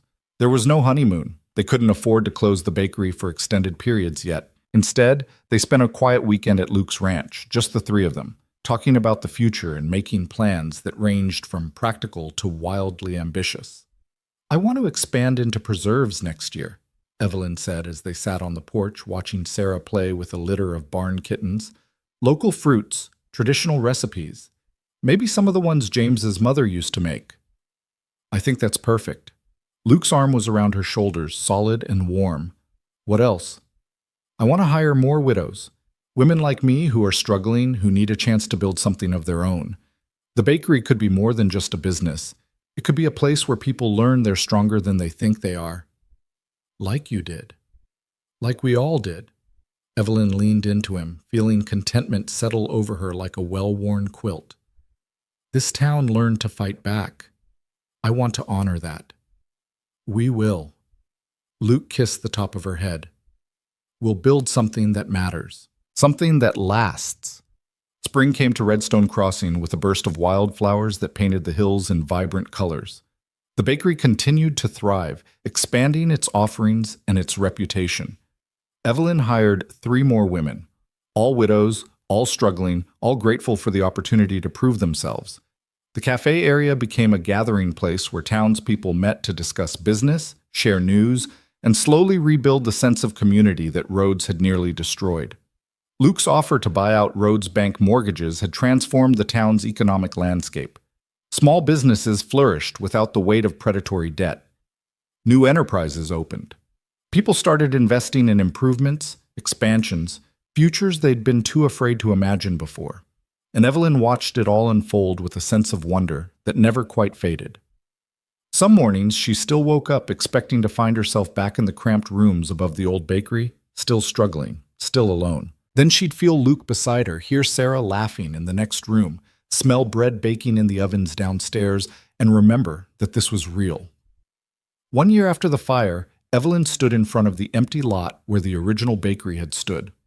The ruins had been cleared months ago, but she hadn't been able to bring herself to decide what to do with the property. Luke had suggested selling it, suggested building something new, suggested a dozen practical uses. But Evelyn had hesitated, holding on to it for reasons she couldn't quite articulate. Sarah found her there, slipping her small hand into Evelyn's larger one. At 7 years old, she was growing quickly, already showing signs of the woman she'd become. Strong, thoughtful, unafraid to ask difficult questions. "Mama, why do we keep this place empty?" "I'm not sure, baby. Maybe because it feels wrong to forget what happened here." "But we don't need to keep the place to remember." Sarah's logic was irrefutable. "We remember Papa every day. We remember the fire. We remember being brave. This is just dirt." "Out of the mouths of children." Evelyn laughed softly, realizing her daughter was absolutely right. "What do you think we should do with it?" Sarah considered seriously. "Make it beautiful. Make it something that helps people, like the bakery does, but different." "Like what?" "A garden?" Sarah's face lit up with the idea. "A garden where people can come and sit when they're sad, with flowers like the ones Mr. Luke brought you that first time, and maybe a bench with Papa's name on it, so people remember he was good." The simplicity and generosity of the idea took Evelyn's breath away. A memorial garden, not just for James, but for everyone who'd suffered under Rhodes's tyranny. A place of beauty built on ground that had seen so much pain. "I think that's perfect," Evelyn said. "I think your Papa would love it." They built the garden over the next 6 months, the entire town contributing labor and materials. Tom Barrett constructed the benches. Mrs. Chen donated plants from her own garden. The school children helped with the planting, each one choosing a flower to place in honor of someone they loved. When it opened on a warm September afternoon, exactly 2 years after the fire, the garden was a riot of color and life. Wildflowers mingled with cultivated roses, native grasses waved beside imported tulips, and in the center stood a simple stone marker that read, "In memory of James Harper and all those who built this town with courage and hope, may we never forget that ordinary people can do extraordinary things." The dedication ceremony was small but meaningful. Evelyn spoke briefly about James, about the dreams they'd shared and the legacy he'd left. Luke talked about the importance of remembering struggle while celebrating progress. And Sarah, who'd helped design the garden, explained in her clear child's voice why beauty mattered in places that had known pain. As the crowd dispersed to explore the new garden, Evelyn found herself alone by the memorial stone. She traced James's name with gentle fingers, feeling the warmth of sun-heated granite beneath her touch. "I hope you're proud," she whispered. "I hope you know that Sarah's happy, that she's loved, that she's growing up strong and brave, just like you wanted. I hope you're at peace with the choices I've made." The wind stirred the flowers, carrying the scent of roses and wild lupine. Evelyn chose to take it as answer enough. She turned to find Luke and Sarah waiting at the garden's edge, patient and understanding. Her family, not the one she'd planned for, but the one life had given her when the plans fell apart. Imperfect, complicated, and absolutely real. "Ready to go home?" Luke asked. Home. Not the boarding house, not Luke's ranch, not even just the bakery. Home was this town, these people, this life they'd built together from ashes and determination. "Yes," Evelyn said, taking his hand and Sarah's. "I'm ready." They walked down Main Street together as evening light painted everything golden. The bakery's windows glowed warmly, promising tomorrow's bread. Neighbors called greetings from their storefronts. Somewhere, a dog barked, and children laughed, and life continued in all its ordinary, extraordinary glory. Evelyn had started this journey as a desperate widow screaming at a stranger in the street, pushed past endurance and certain she had nothing left to lose. She'd survived fire and threats and the systematic cruelty of a powerful man who'd wanted to break her. But she hadn't broken. Instead, she'd discovered strength she didn't know she possessed. Part 1. She'd learned that courage wasn't the absence of fear, but the refusal to let fear make your choices. The bakery awaited, warm and welcoming and supported well enough, could stand against tyranny and win. The bakery awaited, warm and welcoming and full of tomorrow's possibilities. Sarah chattered about school, about her friends, about the kittens at Luke's ranch who were almost old enough to leave their mother. Luke's hand was steady in hers, his presence a quiet assurance that she'd never have to face darkness alone again. And Evelyn, once just a widow trying to survive, now a wife and mother and business owner and symbol of resistance, walked into her future with her head high and her heart full. The story that had begun with fury and desperation had become something else entirely, a testament to resilience, a proof that family could be chosen as well as born, and a reminder that endings could also be beginnings if you were brave enough to build them. She had been brave enough. They all had, and that made all the difference.